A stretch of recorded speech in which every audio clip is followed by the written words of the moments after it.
वंदे मातरम. गममुळे स्मृती व्याख्यानमालेचा आजचा चौथा दिवस, वर्ष 16वे.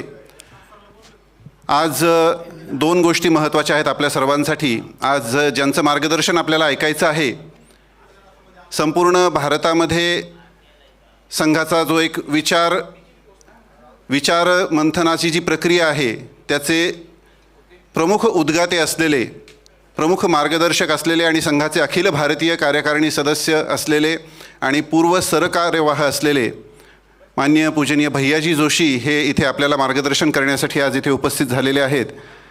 त्यांचं मार्गदर्शन, त्यांचं उद्बोधन आपल्याला ऐकायचं आहे. आणि त्याचबरोबर आज विशेष दिवस असा आहे की ज्यांच्या स्मृतिप्रित्यर्थ ही व्याख्यानमाला आयोजित केली जाते गेली 16 वर्षांपासून, त्या स्वर्गीय ग.म. मुळे यांचा आज स्मृतिदिन आहे. त्यामुळे त्यांनाही आपण वंदना या कार्यक्रमाच्या निमित्ताने करणार आहोत. आजचा हा असा दुहेरी योग असलेला आजचा हा कार्यक्रम आणि गेली 3 दिवस आपण ज्या उत्साहाने ह्या व्याख्यानमालेमध्ये सहभागी होत आहात, तर आज चौथ्या दिवशीही आपण त्याच उत्साहाने इथे आजच्या ह्या कार्यक्रमामध्ये सहभागी होत आहात.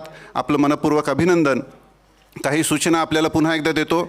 आजचा कार्यक्रम हा अतिशय वेळेत सुरू करण्याचा मानस आहे. त्यामुळे जे लोक इथे येणार आहेत, उपस्थित राहणार आहेत आणि आपले परिचित आहेत, त्यांना तातडीने आपण लगेचच बोलून घ्यायचं आहे, कारण आपल्याला उशीर करायचा नाही आहे. भैयाजींना वेळेचं खूप महत्त्व त्यांचं आहे. वेळेमध्ये ते कार्यक्रम सुरू करण्याचा त्यांचा मानस आहे. त्यामुळे आपण लवकर कार्यक्रमाला सुरुवात करणार आहोत. 2 महत्त्वाच्या सूचना मला सांगायच्या आहेत. ज्यांनी कुणी QR कोडची नोंदणी केलेली नसेल त्यांनी कृपया जाताना का होईना बाहेर त्या QR कोडमध्ये आपला मोबाईल स्कॅन करून, मोबाईलनी तो QR कोड स्कॅन करायचा आहे, जेणेकरून आपली माहिती आमच्यापर्यंत येईल आणि इथून पुढच्या कार्यक्रमांच्या सर्व सूचना आपल्या भ्रमणभाषापर्यंत, मोबाईलपर्यंत आम्हाला देता येतील.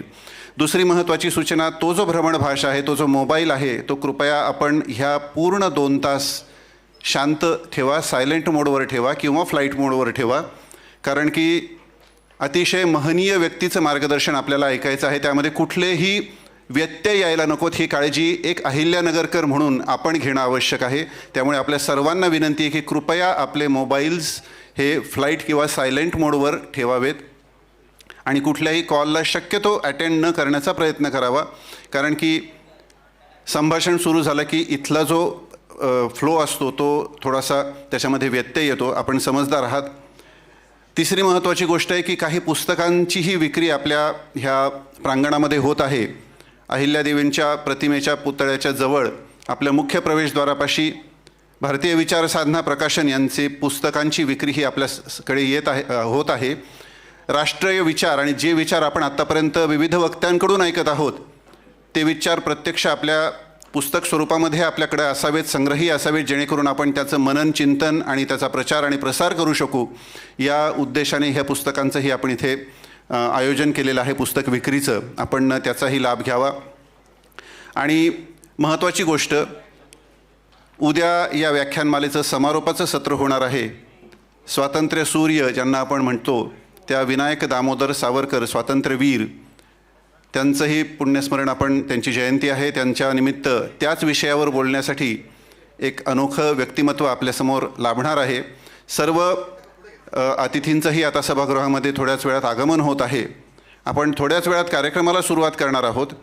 विचार भारती ही गेले अनेक वर्षांपासून अहिल्यानगरमध्ये विचार प्रवर्तनाचं काम करत आहे. आपल्याकडं परंपरा आहे, वादे वादे जायते तत्वबोधः. आपण विचारांच्या लढाईने युद्ध जिंकत असतो. सीमेवरचं युद्ध हे सैन्य जिंकत असतं, पण वैचारिक विमर्श तयार करण्याचं काम विचार भारती गेले अनेक वर्षांपासून करत आहे.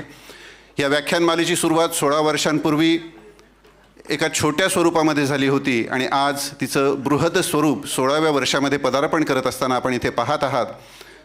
सर्व अतिथींचंही इथे आगमन होत आहे. सर्वांचं आपण स्वागत करत आहोत विचार भारती परिवाराच्या वतीने.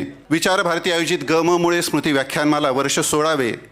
आणि आपण एक अनोखी परंपरा ह्या निमित्ताने सुरू केलेली आहे. आत्तापर्यंत व्याख्यानाच्या निमित्ताने आपण फक्त तारीख सांगायचो, ग्रेगरियन कॅलेंडरनुसार जी तारीख असायची ती आपण त्याचं वर्णन करायचो. पण मुद्दाम आत्ताच भैयाजी जोशी यांनी आम्हाला जे मार्गदर्शन केलं त्यामध्ये त्यांनी सांगितलं की अधिकाधिक भारतीय आपण बनण्याचा प्रयत्न करूया. आपण कधी आपलं विचार आचार हा इंग्रजी पद्धतीचा होऊन जातो हे आपल्याला कळतसुद्धा नाही आपल्या दैनंदिन आचरणामध्ये. त्यामध्ये हळूहळू बदल करणं हे आपल्या हातामध्ये असतं आणि त्या परंपरेला अनुसरूनच आपण जे कालमानक गेले कित्येक वर्षापासून त्याचा अवलंब करत असतो त्या कालमानकानुसार आज आहे अधिक ज्येष्ठ शुद्ध एकादशी, शके 1948, विक्रम संवत 2083, कलियुगाब्द 5128 आणि ग्रेगरियन कॅलेंडरनुसार कालमानकानुसार बुधवार दिनांक 27 मे 2026.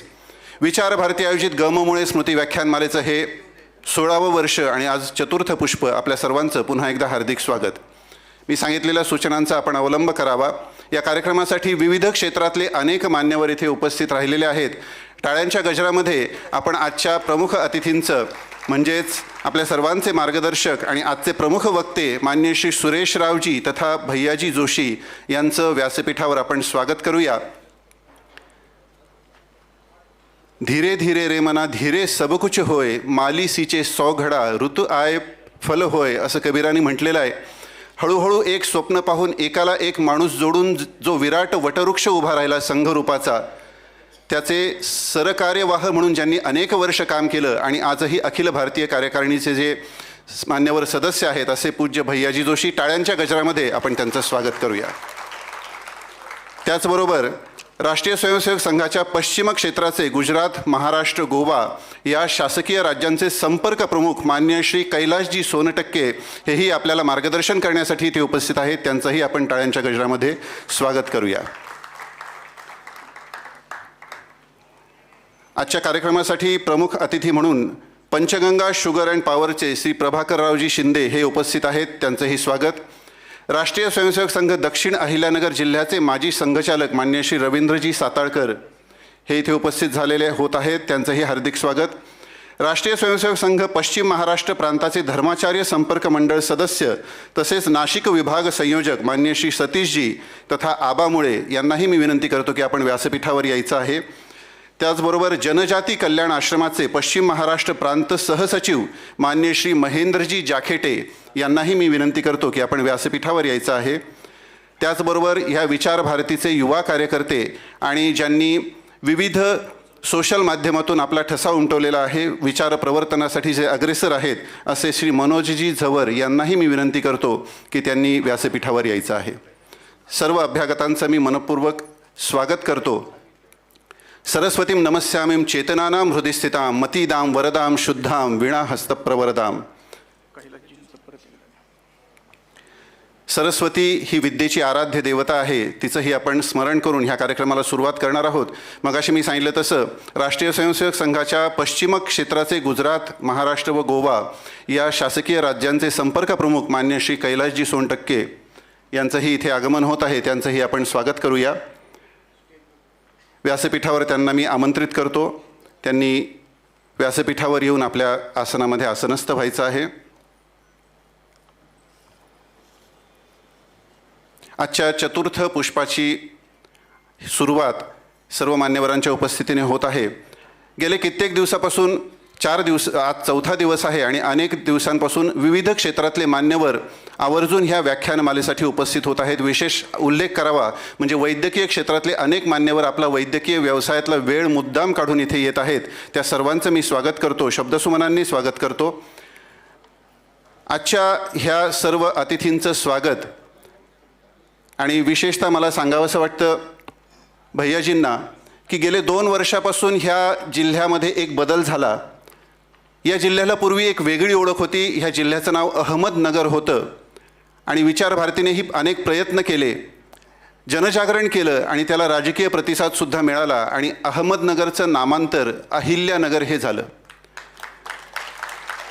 भारताच्या उद्ध्वस्त करण्यात आलेल्या सांस्कृतिक प्रतीकांचं पुनरुत्थान ज्या महिलेने केलं त्या पुण्यश्लोक अहिल्या देवींचा हा जन्म असलेला जिल्हा आणि त्यामुळं अत्यंत पवित्र असं पुण्यश्लोक अहिल्या देवींच्या नावाचा उल्लेख या जिल्ह्याशी जोडलं जाणं हे सर्व नगरकरांसाठी खूप अभिमानाची गोष्ट. आणि विशेष गोष्ट मला सांगावीशी वाटते की प्रत्येक देशाला राष्ट्रगीत असतं, त्याचबरोबर राज्याला त्या राज्याचं एक विशेष गीत असतं, पण हा पूर्ण भारतातला एकमेव जिल्हा आहे ज्याला स्वतःचं असं एक गौरवगीत आहे. आणि त्या गौरवगीताची रचनासुद्धा विचार भारतीच्या प्रेरणेने झालेली आहे. आपण सर्व अतिथींचं स्वागत अहिल्यानगर गौरवगीताने करूया, ज्याची प्रेरणा आणि ज्याचं कार्यान्वयन विचार भारतीच्या प्रेरणेने झालेलं आहे. अहिल्यानगर गौरवगीत.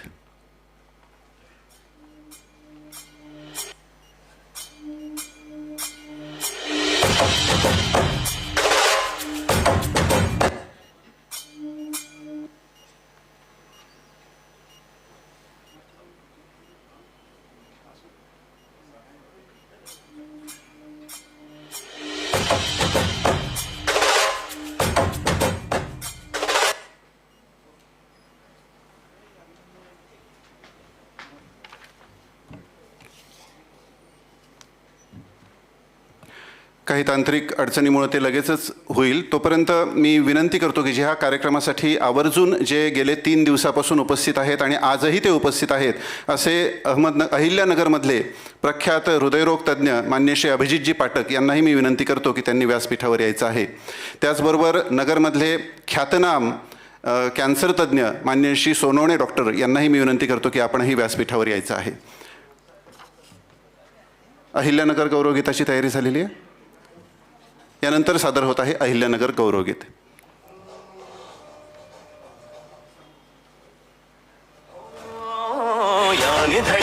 छातीवरती भाव झेलतो आम्ही, सोनसळी आकाशाला गवसणी बांधतो आम्ही. इतिहासाच्या पानावर शूरांचे सळसळणारे ध्यान राजमा.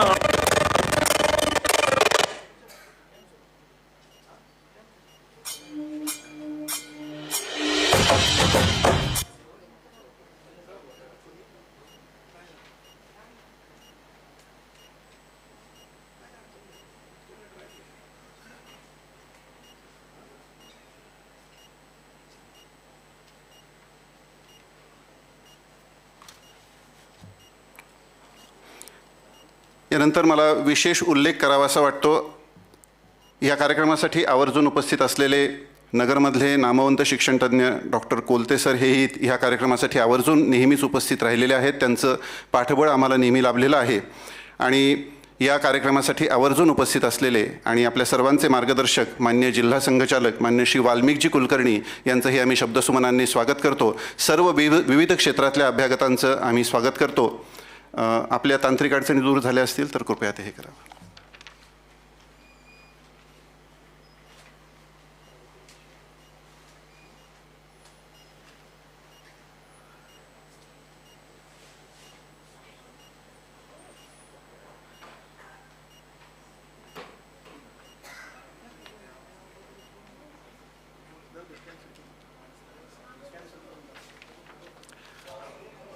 छातीवरती घाव झेलतो आम्ही, सोनसळी आकाशाला गवसणी घालतो आम्ही.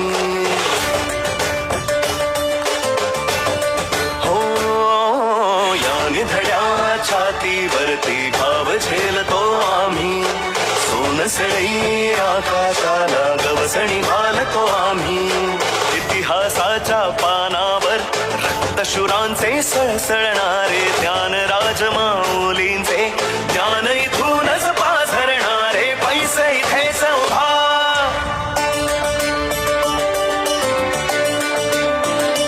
जय जयकार करू अहिल्या देवीचा, जय जयकार करू अहिल्या नगरीचा, जय जयकार करू अहिल्या देवीचा, जय जयकार करू अहिल्या नगरीचा.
धन्यवाद. या गीताचं पुन्हा प्रक्षेपण काही व्यत्ययानंतर होईल. आपण नंतरच्या याच्यामध्ये पुन्हा एकदा ह्या गीताचा आस्वाद घेऊया. तांत्रिक अडचणीबद्दल मनपूर्वक क्षमस्व. यानंतर आपण आपल्या ह्या आजच्या अभ्यागतांचा अतिथींचा परिचय आणि सत्कार सोहळा इथे संपन्न करणार आहोत. तत्पूर्वी आजच्या ह्या कार्यक्रमाचा शुभारंभ आपल्या भारतीय संस्कृतीच्या परंपरेनुसार प्रथेनुसार दीप प्रज्वलन आणि प्रतिमा पूजनाने करावा अशी मी सर्व पाहुण्यांना विनंती करतो. आपल्या पलीकडच्या बाजूला भारतमातेची प्रतिमा आहे. ज्यांच्या स्मरणार्थ ही व्याख्यानमाला आहे त्या स्वर्गीय ग म मुळे यांची प्रतिमा आहे. आणि ह्या तमाम हिंदुस्थानचं आराध्य दैवत छत्रपती शिवाजी महाराजांची प्रतिमा आहे. या प्रतिमांचं पूजन आणि दीप प्रज्वलन यांनी ह्या शुभसंध्येचा शुभारंभ आपल्यासमोर होत आहे.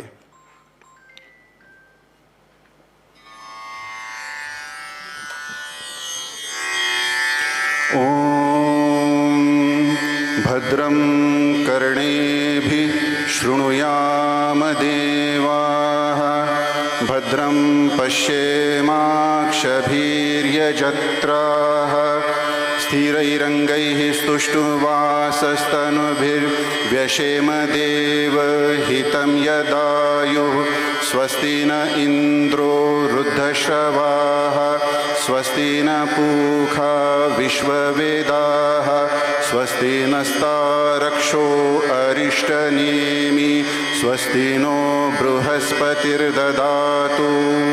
ॐ शान्ति शान्ति शान्तिः. ॐ असतो मा सद्गमय तमसो मा ज्योतिर्गमय मृत्योर्मा अमृतं गमय. ॐ शान्ति शान्ति शान्तिः.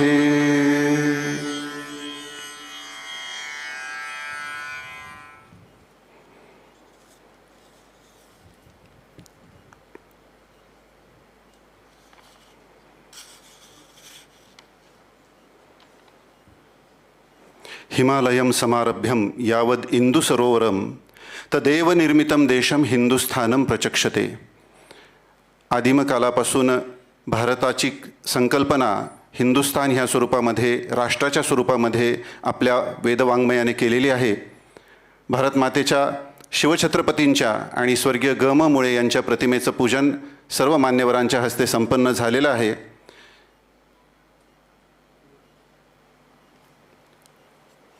कविराज भूषणाने असं म्हटलं होतं, शिवराय न होते तो सुन्नत होत सबकी. ज्या महामानवाच्या महाराष्ट्र भूमीवरील पदार्पणामुळं महाराष्ट्र धर्म राहिला काही तुम्हा कारणे असं शिवछत्रपतींच्या बाबतीत म्हटलं जातं. त्या ह्या सर्व अखंड हिंदुस्थानचा आराध्य दैवत शिवछत्रपतींचाही आपण जय जयकार करूया.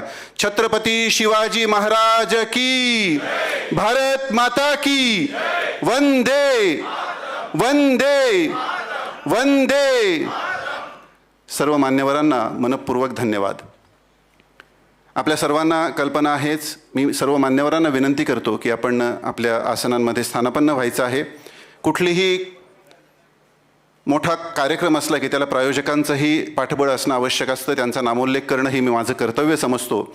या व्याख्यानमालेसाठी जे प्रायोजक लाभलेले आहेत त्यामध्ये Shantikumarji Firodia memorial foundation, Kohinoor, Panchganga sugar and power, Bangdiwala foundation, Kamat associates, Shri Gopal Ramnath Dhoot foundation.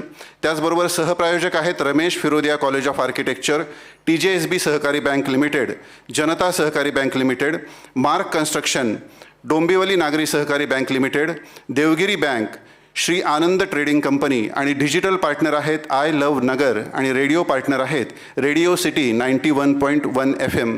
आम्ही यांना मनपूर्वक धन्यवाद देतो. यानंतर अभ्यागतांचा अतिथींचा परिचय आणि सत्कार सोहळा यासाठी विचार भारतीच्या मान्य श्री उदयजी भणगे यांना मी व्यासपीठावर आमंत्रित करतो.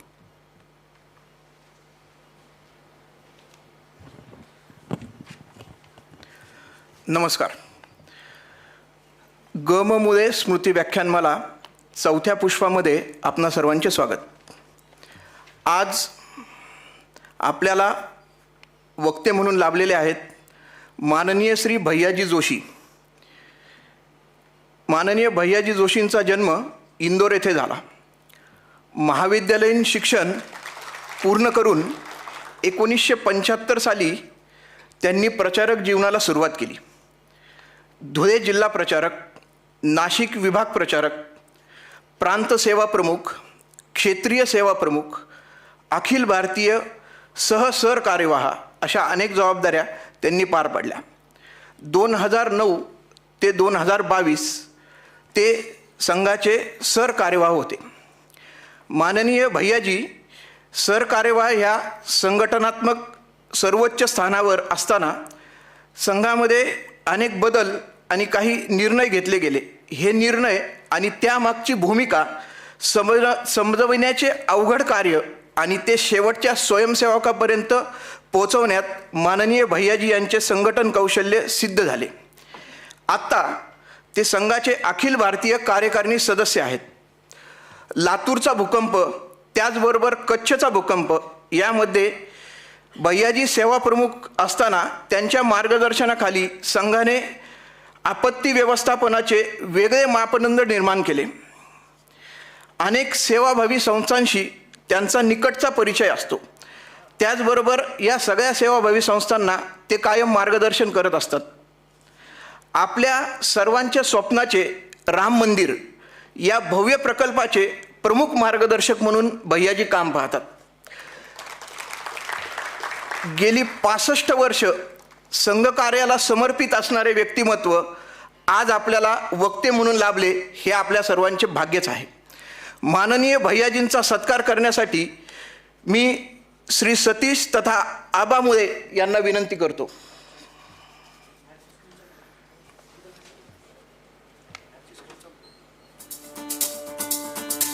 चरैवेती यही तो मंत्र है अपना. चरैवेती यही तो मंत्र है अपना. नहीं रुकना नहीं थकना, नहीं रुकना नहीं थकना. सतत चलना सतत चलना, सतत चलना सतत चलना. यही तो मंत्र है अपना, शुभंकर मंत्र है अपना. चरैवेती यही तो मंत्र है अपना. यही तो मंत्र है.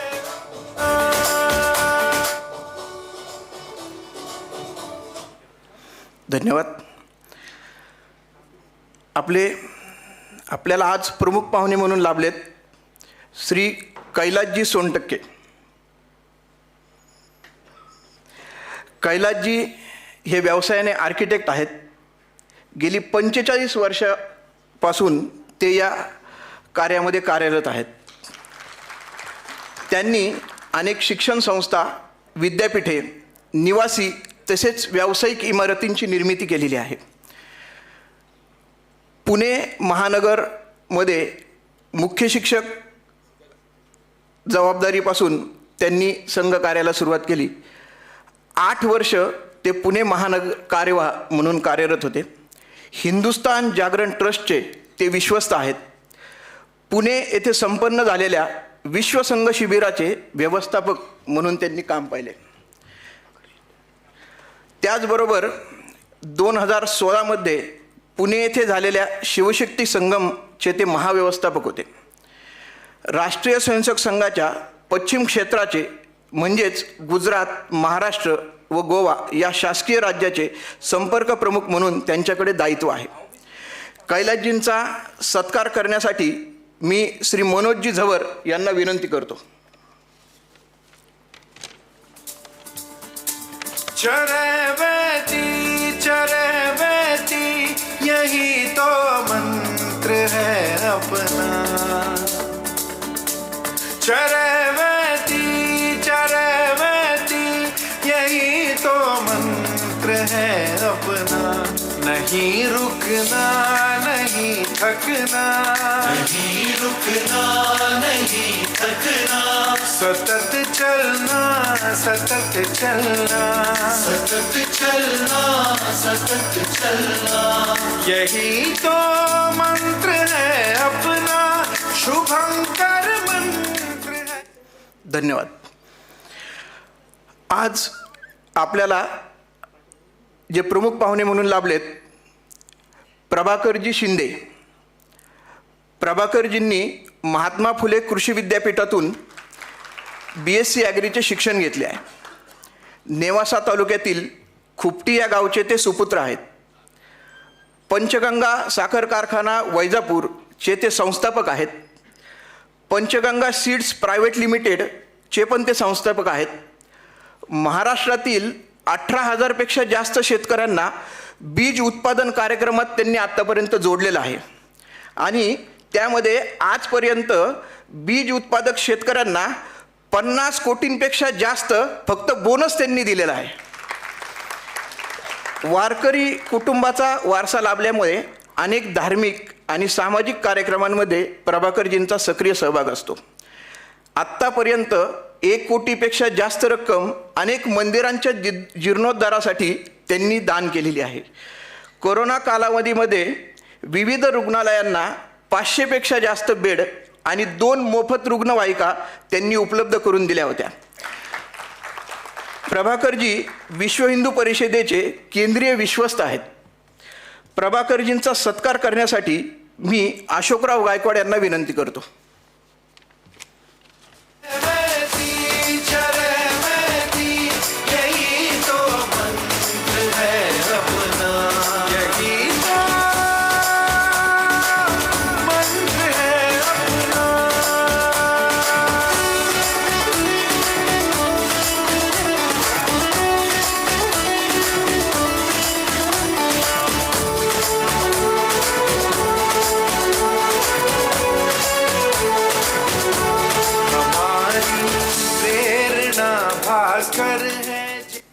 धन्यवाद. आज व्यासपीठावर उपस्थित असलेले माननीय डॉक्टर अभिजितजी पाठक, आपण सर्वजण त्यांना ओळखतो. प्रथितयश हृदयरोग तज्ज्ञ ते आहेत. त्यांचा सत्कार करण्यासाठी मी श्री विक्रमजी डिडवानिया यांना विनंती करतो. रथ सतत चलता हमारी प्रेरणा भास्कर है जिनका रथ सतत चलता युगों से कार्यरत है जो सनातन है प्रबल ऊर्जा. धन्यवाद.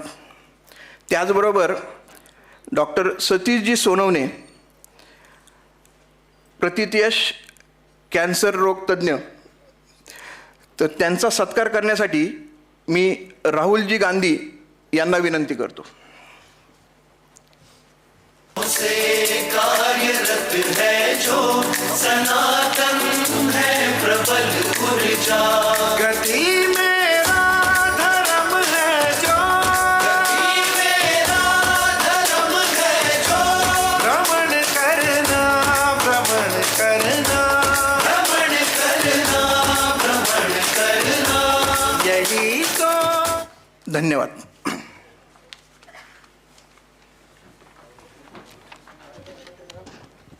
मनपूर्वक धन्यवाद. यानंतर आपल्याला भैयाजींचं मनोगत ऐकायचंच आहे. तत्पूर्वी थोड्याशा फक्त फॉर्मॅलिटीज राहिलेल्या आहेत, त्या पूर्ण करूया. विशेष उल्लेख करावा असा असे मान्यवर जे उपस्थित आहेत, जे आवर्जून इथे ह्या कार्यक्रमासाठी आलेले आहेत. शेवगाव येथील आबासाहेब काकडे शिक्षण संस्थेचे ॲडव्होकेट शिवाजीरावजी काकडे, त्याचबरोबर आत्ताच ज्यांचं आगमन नुकतंच झालेलं आहे, आपल्या सर्वांचे मार्गदर्शक माजी जिल्हा संघचालक आदरणीय डॉक्टर रवींद्रजी साताळकर यांचंही इथं आगमन झालेलं आहे. त्याचबरोबर जगदंबादेवी सार्वजनिक ट्रस्टचे माजी विश्वस्त आणि ऊसतोडणी कामगारांच्या आरोग्याच्या क्षेत्रामध्ये काम करणारे डॉक्टर ज्ञानेश्वर दराडे हेही इथे उपस्थित आहेत. त्याचबरोबर OBC सेलच्या मार्फत मोठं काम करणारे डॉक्टर सुहास ओरणकर हेही इथे उपस्थित आहेत. त्याचबरोबर ॲडव्होकेट रमेश वाकळे जे माजी विश्वस्त जगदंबादेवी सार्वजनिक ट्रस्ट हे आहेत. डॉक्टर हर्षवर्धन तन्वर ख्यातनाम युरोलॉजिस्ट हेही इथे उपस्थित आहेत. सर्वच मान्यवर हे महनीय आहेत. सर्वांचं शब्दसुमनांनी मी स्वागत करतो. प्रत्येकाचा नामोल्लेख करणं शक्य नाही आहे, आपण समजून घ्याल ही आशा आहे. यानंतर आभार प्रदर्शनासाठी मी आमंत्रित करतो डॉक्टर निळकंठजी ठाकरे यांना.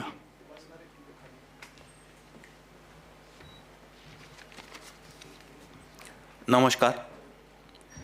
व्यासपीठावर उपस्थित सन्माननीय अतिथी, आपल्या उपस्थितीमुळे कार्यक्रमाची शोभा वाढवली, आपण उपस्थित राहून कार्यक्रमाची शोभा वाढवली, त्याबद्दल मी आपले मनपूर्वक आभार मानतो.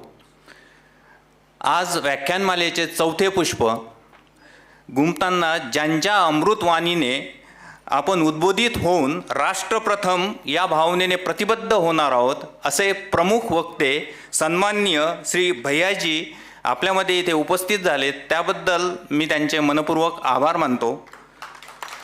व्याख्यानमालेचे प्रमुख प्रायोजक व सहप्रायोजक यांचे विशेष आभार. त्यांच्या मोलाच्या सहकार्यामुळे हा उपक्रम यशस्वीपणे पार पडत आहे. तसेच कार्यक्रमाच्या यशासाठी प्रयत्न करणारे समाजातील प्रबुद्ध नागरिक, पत्रकार बंधू भगिनी व समाज माध्यम प्रतिनिधी यांचे मनपूर्वक आभार. माऊली सभागृह व्यवस्थापनेचे सुद्धा विशेष आभार, ज्यांनी उत्तम सुविधा उपलब्ध करून दिल्या. आणि सर्वात महत्त्वाचे म्हणजे रोज व्याख्यान ऐकण्यासाठी उपस्थित राहण्याचा संकल्प करून या कार्यक्रमाला उत्स्फूर्त प्रतिसाद देणारे आपण सर्व श्रोत्यांचे मनपूर्वक आभार. आपल्या सर्वांच्या सहकार्यामुळे हा कार्यक्रम संस्मरणीय ठरत आहे. धन्यवाद.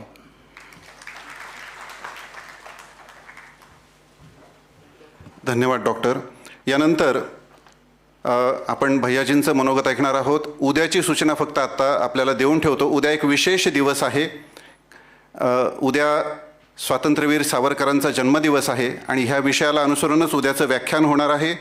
माननीय मेजर मोहिनी गर्गे कुलकर्णी, रिटायर्ड मेजर, लेखिका आणि प्रेरक वक्त्या, आणि त्यांचा विषय आहे स्वातंत्र्यवीर सावरकरांच्या स्वप्नातील शस्त्रसिद्ध भारत. यानंतर वैयक्तिक गीत होईल आणि लगेचच भैयाजींचं आपल्याला संबोधन होईल.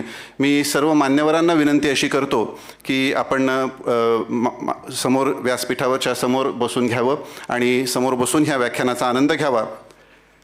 आपल्याला माहिती आहे की हे जे वर्ष आहे, मागच्या वर्षी म्हणजे 1925 साली क्रांतिदर्शी केशवाने दिव्य स्वप्न पाहिले असं आपण म्हणतो आणि विजयादशमीच्या दिवशी एका प्रवासाला सुरुवात झाली.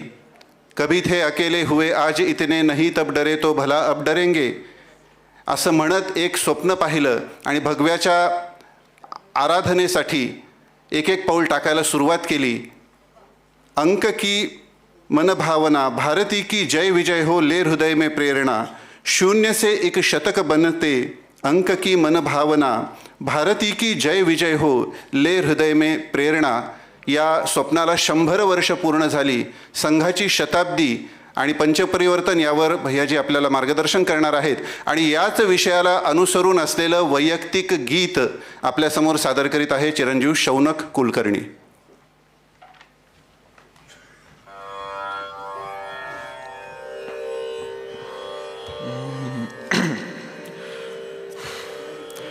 शून्य से एक शतक बनते, अंक की मन भावना, भारती की जय विजय हो, भारती की जय विजय हो, ले हृदय में प्रेरणा, कर रहे हम साधना, मातृभू आराधना. दैव ने भी राम प्रभु हित, लक्ष्य था ऐसा विचारा, कंटकों के मार्ग चल कर राम ने रावण संहारा, ताकि निष्कंटक रहे, ताकि निष्कंटक रहे हर दे के साधना कर रहे हम साधना मातृभू आराधना ध्येय हित एक ऋषि ने देह को दीपक बनाया और तिल तिल जल स्वयं ने कोटि दीपों को जलाया ध्येय पथ पर चल पड़े ध्येय पथ पर चल पड़े ले उर विजय के कामना कर रहे हम साधना मातृभू आराधना विजिगीषा का भाव लेकर देश में स्वातंत्र्य आया बने समरस राष्ट्र भारत बोध ये दायित्व लाया छल कपट और भेद से था छल कपट और भेद से था राष्ट्र जन को तारना कर रहे हम साधना मातृभू आराधना धर्म संस्कृति है सनातन धर्म संस्कृति है सनातन रखे जलवायु सुहावन पंक्ति में पीछे खड़े का उन्नयन हो नित्य भावन राष्ट्र का उत्थान साधन राष्ट्र का उत्थान साधन विश्व मंगल कामना कर रहे हम साधना मातृभू आराधना शून्य से एक शतक बनते अंक की मन भावना भारती की जय विजय हो भारती की जय विजय हो ले हृदय में प्रेरणा कर रहे हम साधना मातृभू आराधना मातृभू आराधना मातृभू आराधना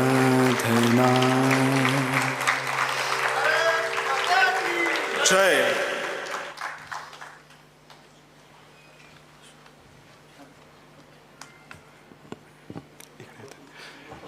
टाळ्यांच्या गजरामध्ये स्वागत करूया पूजनीय भैयाजी जोशी यांचं.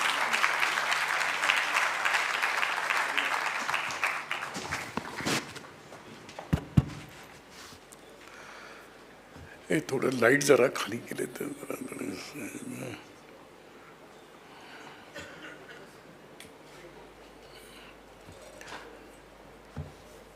प्रारंभी स्वर्गीय गम मुळेंच्या स्मृतीला अभिवादन करून विचारभारतीद्वारे सातत्याने एक व्याख्यानमाला इथे चालवली जाते. तसं आजच्या काळामध्ये व्याख्यानमाला चालवणं इतकं सोपं नाही. पण इथल्या सर्व कार्यकर्त्यांनी मिळून हे सातत्याने हा उपक्रम चालवला आहे, त्याबद्दल मी सर्व विचारभारतीचे पदाधिकारी आणि सर्व आयोजक यांचं मनापासून अभिनंदन करतो.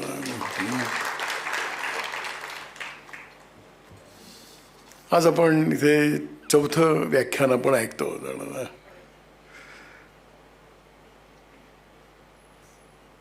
आधीचे व्याख्यानांचे विषय विविध प्रकारचे राहिले. तर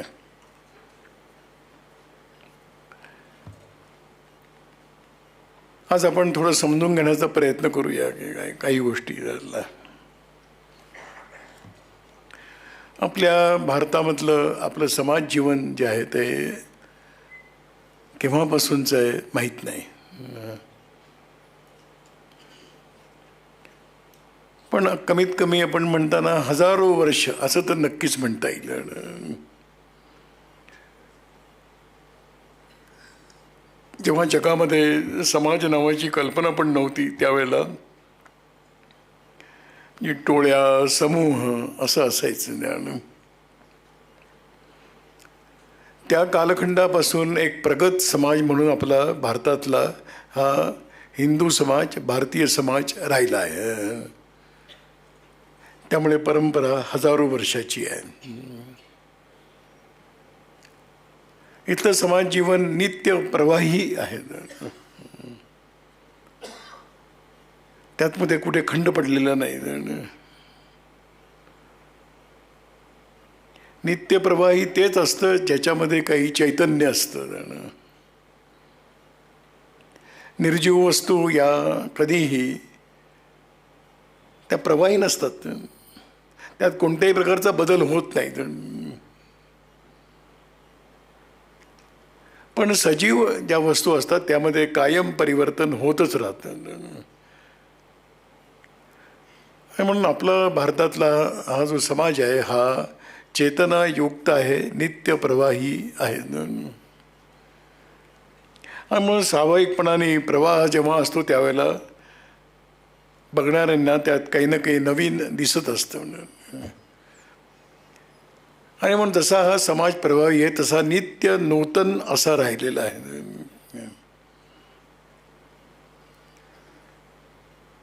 त्याची प्रासंगिकता त्याच समाजाची टिकते की जे काल सुसंगत बदल करत करत पुढे जातात.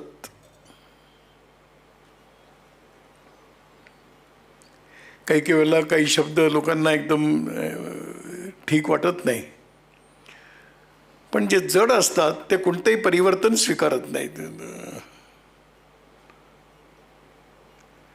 पण भारताचा सामाजिक जीवनाचा इतिहास आहे की हा नित्य नूतन त्यामुळे राहिला कारण आपण काल सुसंगत गोष्टींचा स्वीकार करत गेलेलो आहोत.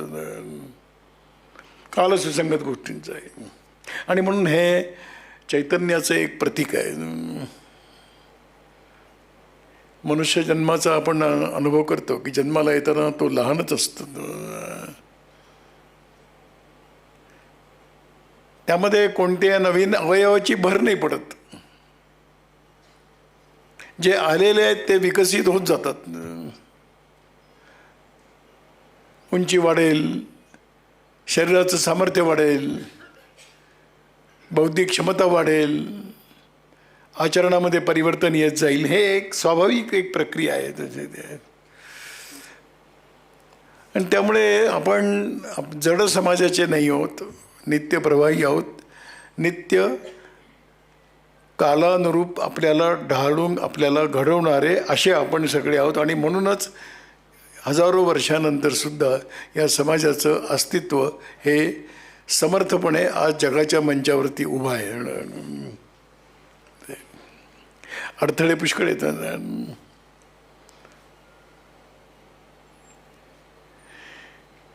आपल्याकडे सगळी पुराणं आणि ग्रंथ सगळे जे आहेत ते देवासूर संग्रामाच्या कथांनी भरलेले आहेत. तर दैवी शक्ती आहे तर असुरी शक्ती पण येत गेलेल्या आहेत. सज्जन लोक जन्माला आले तर दुर्जन लोक पण जन्माला येत गेलेत. न्यायप्रिय लोक जन्माला आले तर अन्याय करणारे पण जन्माला येत राहिले. आणि म्हणून अडथळे निर्माण होते ते हा जो एक नकारात्मक भाग आहे, दुर्जन, असुरी, अन्याय करणारे, वाममार्गाचा अवलंब करणारे, हे कुठल्याही दैवी शक्तीच्या मध्ये येणारे अडथळे आहेत. आणि म्हणून आपल्या समाजाचं वर्णन करायचं झालं तर ते जलप्रवाहासारखं आहे. हिमालयाच्या शिखरांवरती पडलेलं पाणी, पावसाचं पाणी, हे समुद्रापर्यंत जाणार हे त्याचं नक्की आहे. पण हिमालयाच्या शिखरावरती पडलेलं पाणी समुद्रापर्यंत जायला विविध अडथळे आहेतच. पण पाण्याचा स्वभाव असा आहे की तो मार्ग काढत पुढे जात असतो. पाणी कधीही थांबत नाही. आपण मोठे मोठे बंधारे बघितले आहेत की त्या बंधाऱ्यांना सुद्धा कुठे ना कुठे तडे जातात आणि त्यातून पाणी बाहेर येत असतं. तर पाण्याचा एक स्वभाव आहे की गंतव्याकडे जायचं आहे. आणि म्हणून तसंच भारतातल्या ह्या समाज जीवनामध्ये वेगळ्या प्रकारचे अडथळे आले. काही आपल्या स्वभावामुळे आले, काही बाहेरच्या आक्रमकांमुळे आले. ज्यांनी काल सुसंगत परिवर्तन केलं नाही ते पण अडथळे निर्माण करणारेच ठरले. आणि म्हणून अशा आंतरिकही काही अडथळे आहेत, काही बाह्य आक्रमकांचे आहेत. त्यांनी हा समाज संपवण्याचे प्रयत्न केले. पण आपलं भाग्य आहे की हा आपला समाज अत्यंत सामर्थ्याने पुढे जात राहिलेला आहे. अडथळ्यांवरती मात करत करत आपण पुढे आलेलो आहोत. आणि म्हणून त्याची आपण कधी बाऊ केला नाही.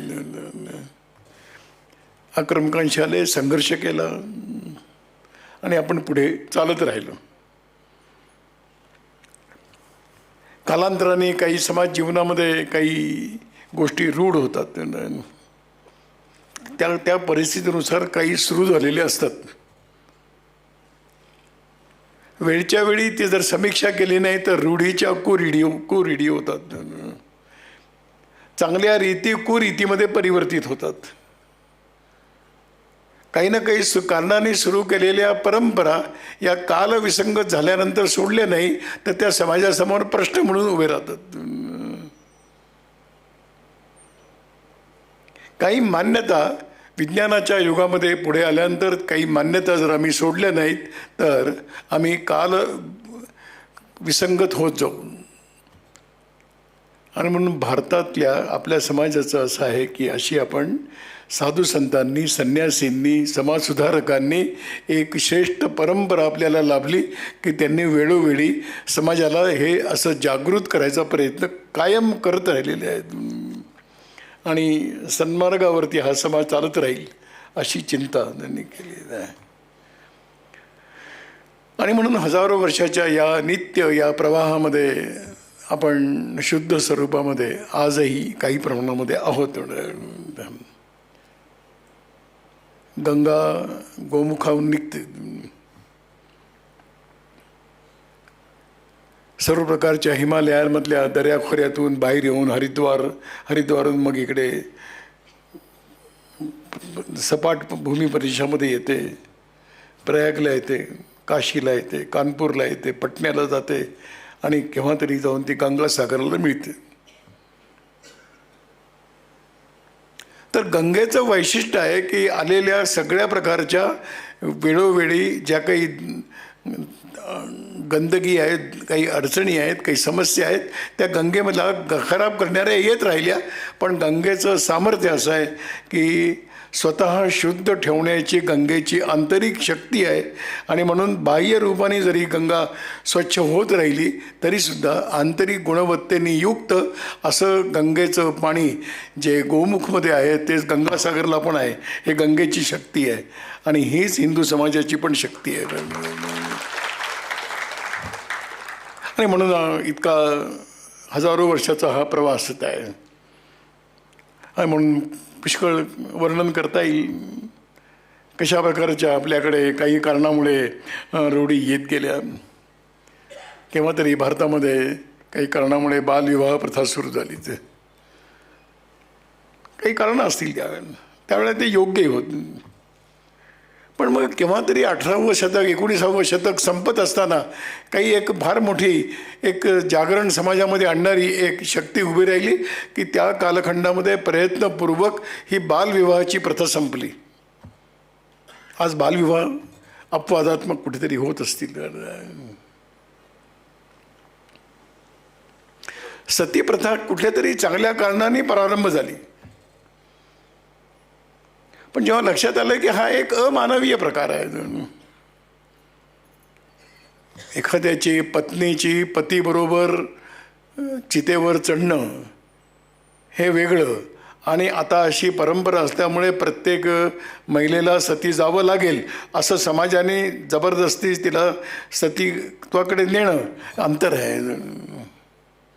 आणि मग जेव्हा असे प्रकार सुरू झाले त्यावेळेला या सती प्रथेच्या विरोधामध्ये राजाराम मोहन रायसारखी मंडळी, आणखीन महर्षी दयानंद सरस्वती वगैरे अशी मंडळी उभी राहिली की त्यांनी या रूढीवर या परंपरेवरती एक आघात करून आणि त्याला सगळ्या प्रकारच्या यातून त्याला मुक्त केलं. आज सतीप्रथा नाही आहे, कुठे संपली. आतापर्यंत एक 50 वर्षापूर्वीपर्यंत विधवा महिलांचे विवाहाचे अडचणी असायच्या. आता एखादी महिला विधवा होणं हा तिचा काही दोष नाही आहे ना. म्हणजे पुरुष लग्न करू शकतो, महिला करू शकत नाहीत. हे एका अर्थाने त्या परंपरेला धरून ठेवणारे जे लोक होते त्यांनी त्याला विरोध करत राहिले. पण आपण हळूहळू बघतो की समाजामध्ये ज्या प्रकारचं जागरण येत गेलं, आज विधवांचे विवाह हा प्रश्न राहिलेला नाही. त्यातून मार्ग आपण काढत आलेलो आहोत. आणि म्हणून अशा कितीतरी प्रथा आहेत, गोष्टी आहेत.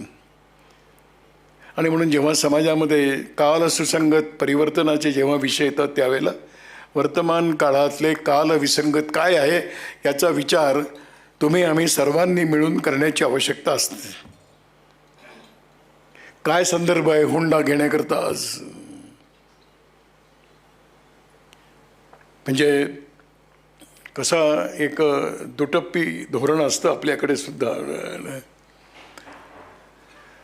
म्हणजे प्रत्येक मुलीच्या आईवडिलांना हुंडा घेणं म्हणजे अन्याय आहे असं वाटतं, आणि प्रत्येक मुलाच्या आईबाप म्हणतात काय करणार, परंपरा आहे.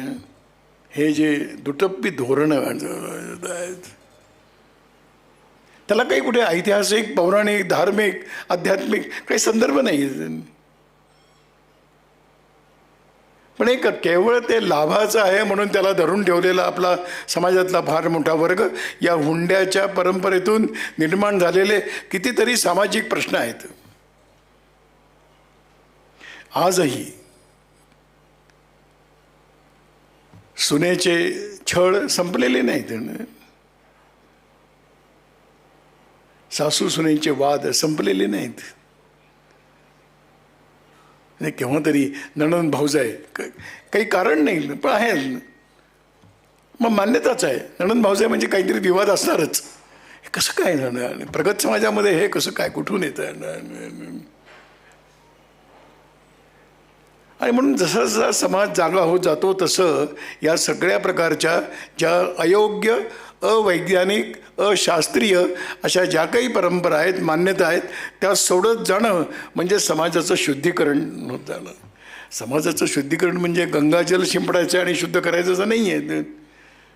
जे आचार विचारामध्ये आलेले दोष आहेत, जे काल विसंगत आहेत, ते कालविसंगत गोष्टी कचरा म्हणून बाजूला काढणं आणि हा समाज जीवन हे परिष्कृत होऊन शुद्ध रूपाने पुढे जात राहील हे त्या कालखंडातल्या लोकांनी केलं म्हणून आपण शुद्ध राहिलो. आजही अशा प्रकारच्या गोष्टीचा विचार करण्याची आवश्यकता आहे. आजही भेद, महिला पुरुष भेद आहेत म्हणजे सहजपणे लक्षात येतं की घरामध्ये मुलगा जन्माला आला तर आनंद वाटतो आणि मुलगी जन्माला आली तर थोडं खिन्नता येते. आजही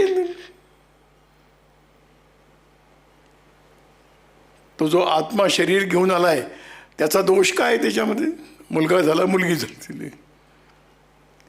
पण घरामध्ये मुलगा झाला तर होणारा आनंद आणि मुलगी झाल्यानंतर होणाऱ्या आनंदामध्ये अंतर काय आहे? मला आता फारसं माहीत नाही, या हल्लीच्या काळातलं मला नेमकं काय चालू आहे माहीत नाही. ते आपण जाणतात सगळे की मुलगा झाला तर पेढे वाटतात आणि मुलगी झाली तर बर्फी देतात. हा भेद इथून सुरू होतं. विवाहाचा खर्च मुलीच्या लोकांनी करायचा हे कुठे लिहिलं आहे? आणि म्हणून अशा त्या वेळच्या समाजामध्ये असलेल्या कुठेतरी काही ना काही कारणाने झालेल्या अशा मान्यता, परंपरा, रूढी या सर्वांचा विचार करून त्या सर्व दूर करायचा प्रयत्न त्या वेळच्या समाज नेतृत्वाने केला आणि समाजाने त्या स्वीकारल्या. असा शुद्ध प्रवाह आज आहे. आणि म्हणून हे जे अशा सगळ्या ज्या समाजाच्या परिष्काराच्या ज्या गोष्टी असतात हे वेळोवेळी करत राहाव्या लागतात. प्रत्येक वेळी प्रश्नांचं स्वरूप वेगळं असतं आणि प्रश्नांचं स्वरूप जेव्हा वेगळं असतं तेव्हा त्याचं उत्तरसुद्धा वेगळ्या स्वरूपात शोधावं लागतं. वेगळ्या स्वरूपात शोधावं लागतं. मग आपण एक थोडा विचार करणार की भारतामध्ये हे जे आज काही सर्व चांगल्या गोष्टी आमच्यापर्यंत आलेल्या आहेत त्या येण्याचं साधन काय आहे? तर भाषणं, प्रवचनं, कीर्तनं, व्याख्यानं, धार्मिक अनुष्ठानं हे नाही आहे. म्हणजे धार्मिक अनुष्ठान करणारे अधर्माचा व्यवहार करत नाही असं नाही आहे. अधार्मिक व्यवहार करतात. अमानवीय व्यवहार करणारे धार्मिक पूजापाठही करतात. नाही असं नाही काही नाही. त्यामुळे चांगल्या गोष्टी आल्या कुठून? तर आपण जर थोडा विचार केला तर भारतामध्ये जे आज आमच्यापर्यंत जे चांगलं आलेलं आहे ते ग्रंथातून आलेलं नाही, ते महापुरुषांच्या वाणीतून आलेलं नाही. ते महापुरुषांची वाणी, ग्रंथ हे सर्व पूरक राहिलेले आहेत. मुख्य भूमिका जी झाली ती प्रत्येक आईवडिलांनी आपल्या मुलांना चांगल्या गोष्टी शिकवलेल्या आहेत. प्रत्येक आईवडिलांनी चांगल्या शिकवलं. आणि म्हणून ही जी कुटुंब व्यवस्था आहे ही जगामधली, भारतातली अद्वितीय आहे. अशा प्रकारच्या कुटुंब व्यवस्थेचा स्वरूप हे भारताच्या बाहेर आणि हिंदू समाजाच्या बाहेर कुठेही आढळत नाही. मग काय त्याची वैशिष्ट्य राहिली आहेत? का त्याचं एवढं महत्त्व आहे? तर आपण एक 2-4 साध्या गोष्टी आपण लक्षात घेऊ. मी नवीन तुम्हाला काही सांगणार नाही.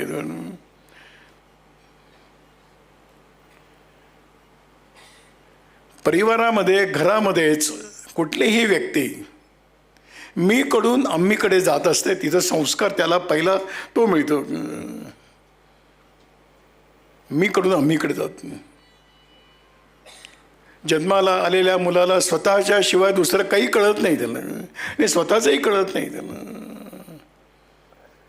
मलमूत्र विसर्जन त्या लहान मुलाला कळत नाही. कुठे करायचं, केव्हा करायचं, कोणासमोर करायचं त्या मुलाला थोडी कळत नाही काही. थोडा मोठा झाला तर त्याला आपली आई लक्षात येते. आई कोण आहे आपली?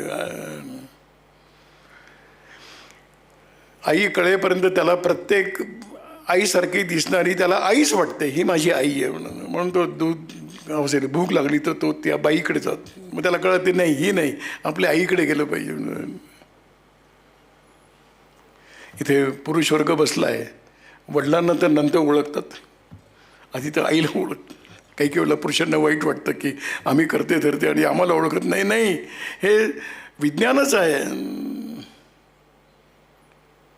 आणि मग त्याला वडील ओळखतात, मग त्याला भाऊ कळतो, त्याला बहीण कळते, त्याला आपले काका मामा नातेवाईक कळायला लागतात. जसा जसा तो मोठा होतो तसं त्याला आपलं नातेवाईक कोण आहे ते कळतं. आणि मग त्याच्यापुढे आपण कोणत्या जातीचे आहोत ते कळायला लागतं. मग आपण कोणत्या समाजाचे आहोत ते कळायला लागतं. हे एक मीकडून आम्हीकडे जाण्याची जी यात्रा आहे, जे पहिलं जे प्रवेशद्वार आहे ते केवळ आणि केवळ घर आहे. हे घरामधूनच त्याला होणार आहे. आणि म्हणून ते मीकडून आम्हीकडची यात्रा आहे.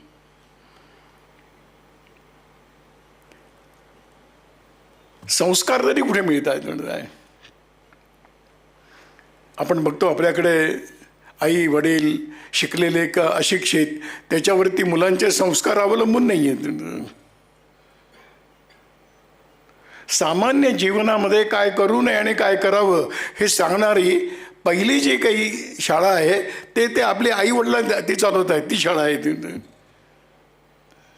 एखादा मुलगा विचारलं का नाही करायचं तर कदाचित आई वडील उत्तर देऊ शकत नाही, पण ते म्हणतात की नाही हे करायचं नाही, हे चांगलं नाही, एवढं त्यांना सांगतायत. मग हा जो संस्काराचं बीजारोपण आहे, चांगलं काय आणि वाईट काय याचं त्याला कृतीच्या माध्यमातून त्याला त्या दिशेने नेण्याचं काम हे घराशिवाय अन्य कुठेही होत नाही. घराशिवाय कुठे. आणि म्हणून व्यक्तिगत जीवनामध्ये संस्कारांचं बीजारोपण हे घरामध्येच, घरामध्ये त्याची जडणघडण होत असते. म्हणजे हल्ली काही वेळेला जेव्हा दृश्य बघतो आपण सगळेच, त्यावेळेला कधी कधी विचार करावं असं वाटतं की ना,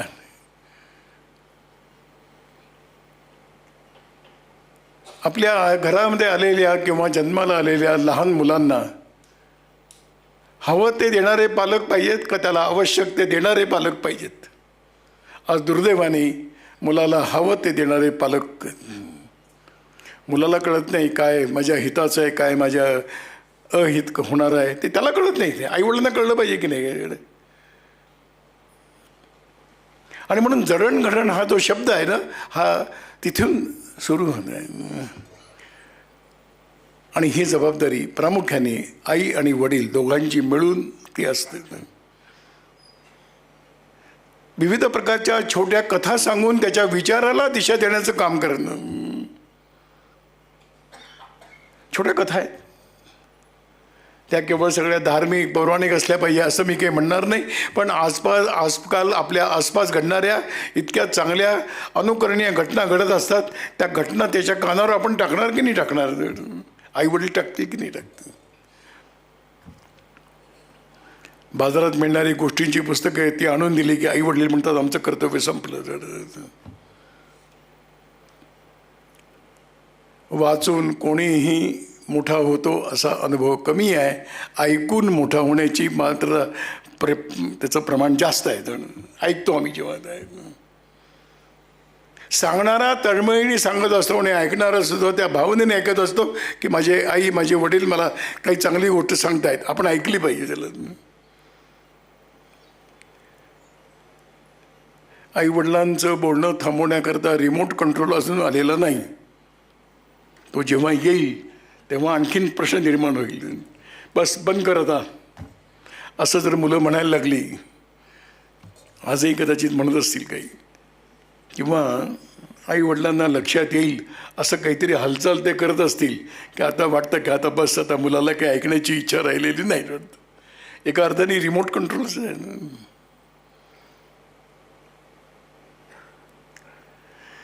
आणि म्हणून त्याच्या विचाराला दिशा आहे, त्याच्या जीवनाला दिशा आहे, त्याच्या शुद्धतेचे संस्कार त्याला त्या काळामध्ये मिळणार आहे. तो मातीचा गोळा आहे. आम्ही असं पुष्कळ वेळा चांगल्या साहित्यिक भाषेमध्ये सांगतो की तो ओल्या मातीचा गोळा आहे, त्याला आकार द्याल तसा देईल, पण आकार दिला तर, नाही तर नाही होणार. आणि म्हणून ही जी प्रक्रिया आहे ही त्या घरामध्ये चालते, त्या कुटुंबामध्ये चालते. ही भारतातली एक अप्रतिम व्यवस्था आहे. परंतु आजच्या सगळ्या औद्योगिकरणामुळे आणि शिक्षणाच्या सगळ्या विविध प्रकारच्या रचनेमुळे यासाठी आईवडिलांना वेळ देणं म्हणजे वेळ वाया घालवणं आहे असं जेव्हा वाटायला लागतं त्यावेळेला ही व्यवस्था, ही कुटुंब नावाची संस्था उद्ध्वस्त व्हायला प्रारंभ होतो. त्या दिशेने आपण चाललो आहे का? म्हणजे आपल्याकडे म्हण आहेच, सुभाषित पण आहेत की लाडयेत पंचवर्षांनी दशवर्षांनी ताडयेत प्राप्त तू षोडशे वर्षे मिता पिता पुत्र मित्र वचत. पण आहे ना, लाडयेत ताडयेत पंचवर्षांनी, त्याला नाही कळत काही, त्याला मग थोडंसं रागवावं लागेल, त्याला थोडंसं काहीतरी चापट द्यावी लागेल. आम्ही सगळ्यांनी आईवडिलांच्या चापटी खाल्लेल्या आहेत, ते विसरू नका कधी. ते विसरू नका म्हणजे ते पुढच्या पिढीत देत राहा. ठीक तर होईल, नाही तर कसं काय होतात काय. पण आज ते पण नाजूक आणि आम्ही पण नाजूक. आता मुलांना बोलणं म्हणजे कायद्याच्या बाहेरचं आहे असं वाटायला लागतं. हे परदेशामध्ये आहे. आमच्याकडे अशा प्रकारची मानसिकता नव्हती, आणि मानसिकता जर तयार होत असेल तर ते एकूण समाज व्यवस्थेला कीड लागली आहे असं आपण समजलं पाहिजे. आणि म्हणून ही कुटुंब व्यवस्था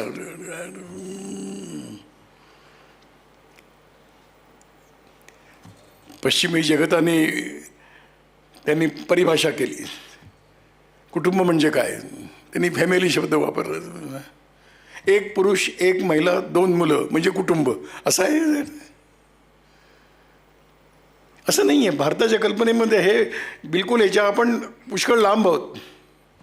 ते एक पुरुष एक महिला नाही, एक पती पत्नी आहेत, एक जोडपं आहे,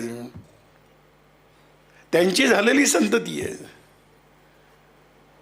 म्हणून गमतीने आपण केव्हा तरी ऐकलं असेल आणि म्हटलं आहे की विदेशामध्ये दोघं पती पत्नींचा संवाद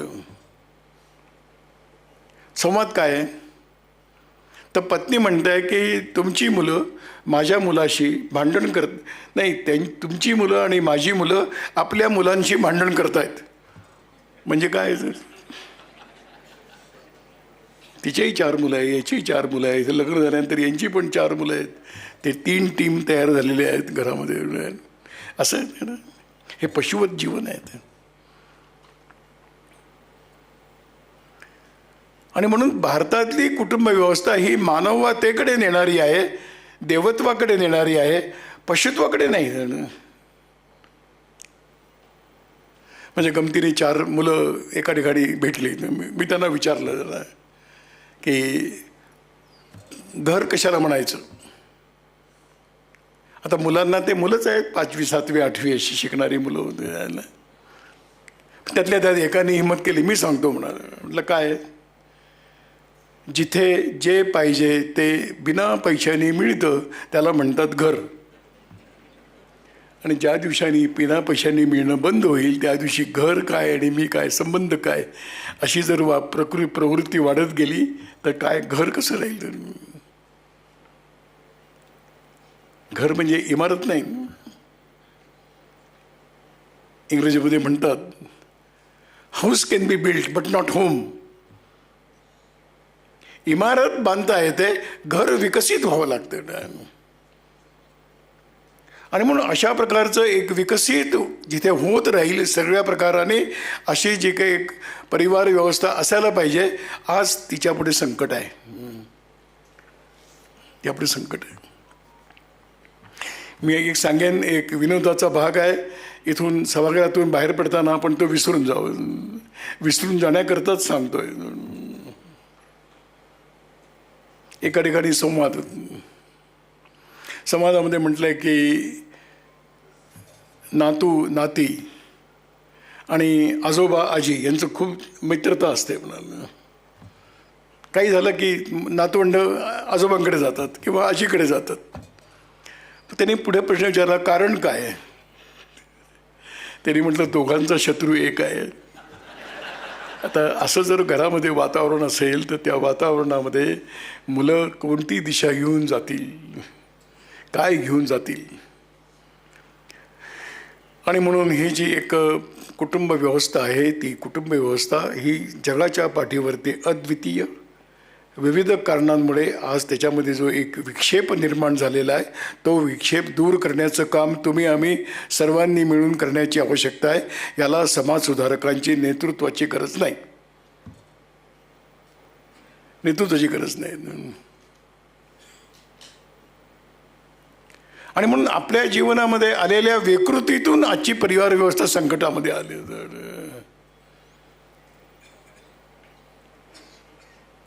वाढतं आत्मकेंद्रिता, मी आणि माझं, हा जो एक पश्चिमेकडचा विचार आहे तो आपल्याकडे इतका रुजत चालला की मी आणि माझं.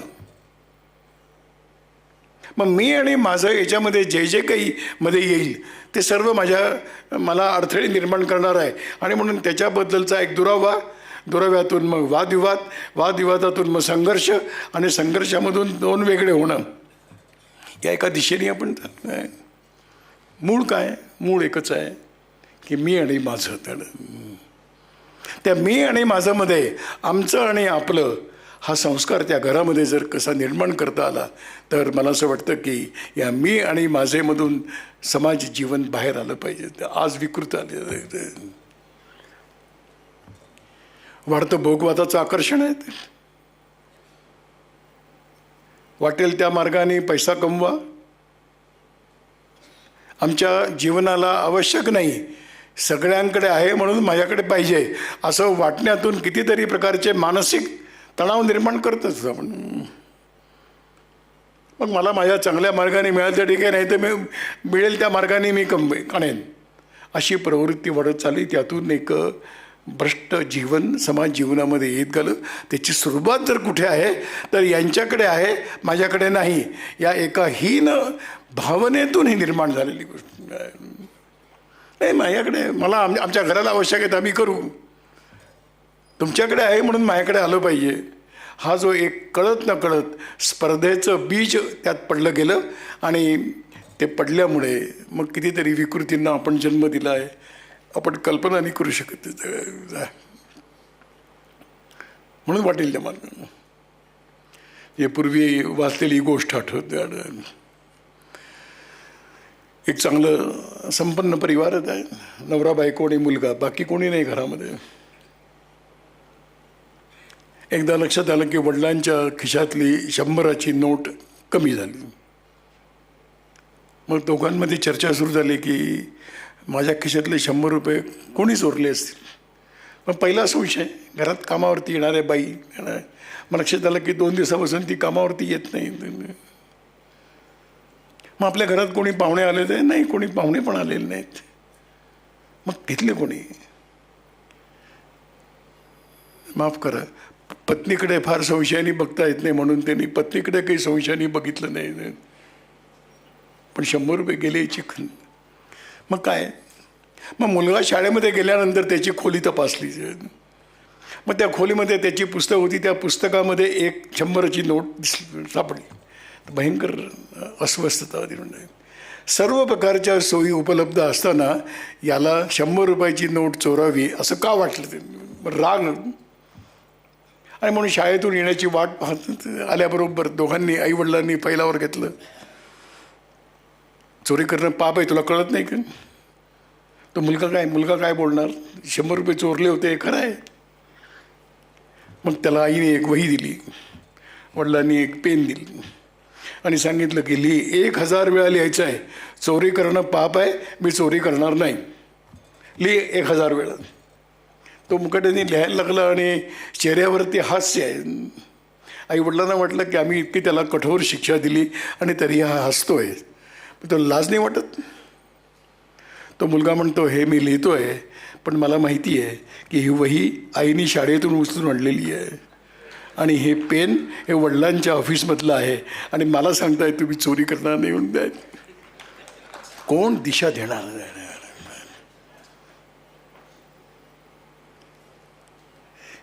गमतीचा भाग सोडून दिला तरी कुठे ना कुठेतरी या दिशेने आपलं कुटुंब चाललंय का? अमृत हे पाजून काही होणार नाही जोपर्यंत घरामध्ये असं वातावरण की आम्ही सगळे एक आहोत.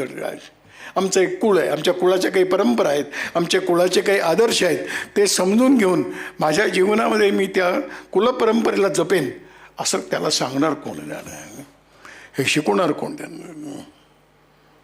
आणि मग त्यातून पुढचा जो भाग आहे की हा आपला समाज आहे, या समाजाच्या संदर्भामध्ये बघण्याची दृष्टीसुद्धा त्याला घरामध्ये मिळाली पाहिजे. आणि म्हणून शिवाजी, राणा प्रताप, गुरु गोविंद सिंग की ज्यांनी आपलं जीवन समाजाकरता अर्पित केलं, अशा महापुरुषांची, समाजसुधारकांची आणि जुन्या काळातल्या केवळ ऐतिहासिक धार्मिक नाही तर आजच्या काळामध्ये सुद्धा असं जीवन जगणारे आपल्या अवतीभोवती आहेत.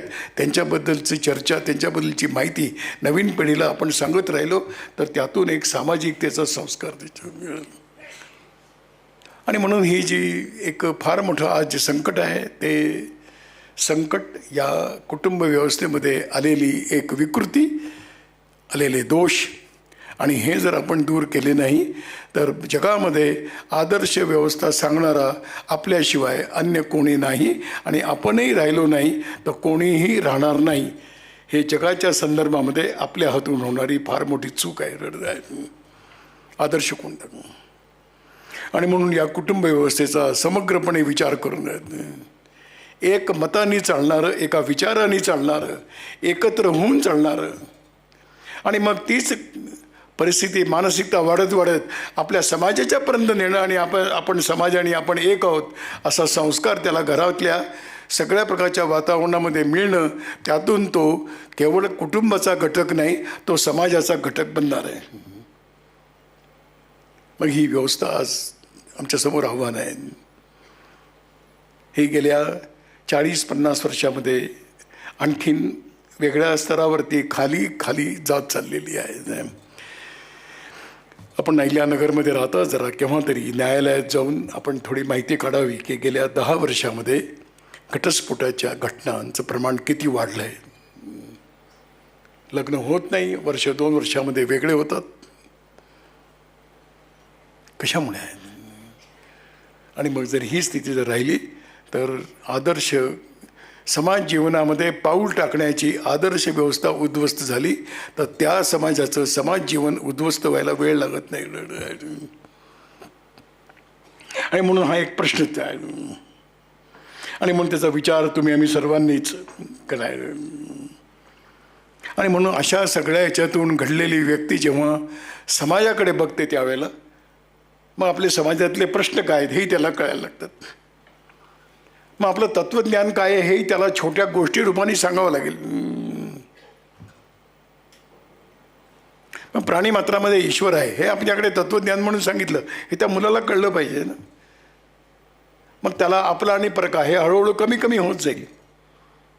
नाही हा आमचा नाही आहे, नाही आपल्या समाजाचा आहे, आमच्या कुटुंबातला नसला तरीसुद्धा आमचं समाज नावाचं जे एक व्यापक कुटुंब आहे त्या कुटुंबातला तो आहे, एवढी दृष्टी त्याला यावी.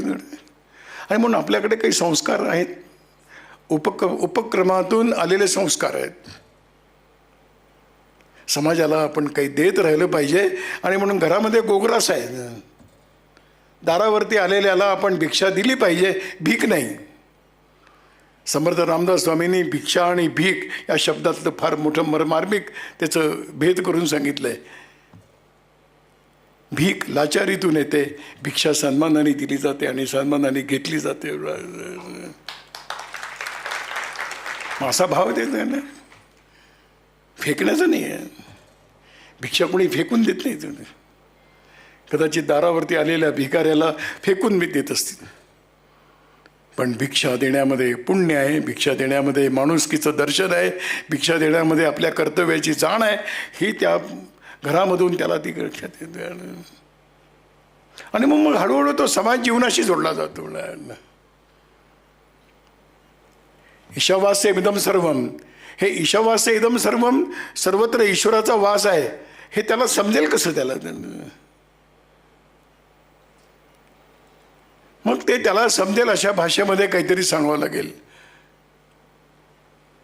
प्राणीमात्रामध्ये ईश्वर आहे हे त्याला सांगितलं तर मग, आणि मग सोपी पद्धत काय, आम्ही एकमेकाला नमस्कार करतो. नमस्कार का करतो आपण? कोण कोणाला नमस्कार करतो? एक भ्रामक कल्पना आहे की या शरीराला तो नमस्कार करतो, शरीराला करत नाही. मी जेव्हा नमस्कार करतो त्यावेळेला त्याच्या आतमध्ये जो देव आहे त्याला नमस्कार करतो, आणि तो मला जेव्हा नमस्कार करतो तेव्हा माझ्या आतल्या देवातला करतो, मला करत नाही. ज्या वेळेला वाटतं की मला नमस्कार करतात त्यावेळेला विकृतीचा प्रारंभ होतो. एक धनवान संपन्न व्यक्ती रस्त्याने जात होत, त्यांच्याबरोबर त्यांचा मित्र पण होता. प्रत्येकजण येणारा त्यांना वाकून नमस्कार करायचं. हे म्हणायचे मी सांगून देईन. 2दा झालं, 3दा झालं. मग त्यांनी विचारलं की तुम्ही प्रत्येक जण नमस्कार करतो, तुम्ही त्याला म्हणता सांगून देईन, मी कोणाला सांगणार आहे? ते म्हणे माझ्या घरामध्ये जी तिजोरी आहे ना त्याला हे नमस्कार करतात सगळे, मला नाही करत कोणी. म्हणून मी सांगतोय की मी घरी जाऊन त्या तिजोरीला सांगून देईन की हा अमुक माणसाने नमस्कार केला होता. असा व्यवहार आहे नमस्कारामध्ये.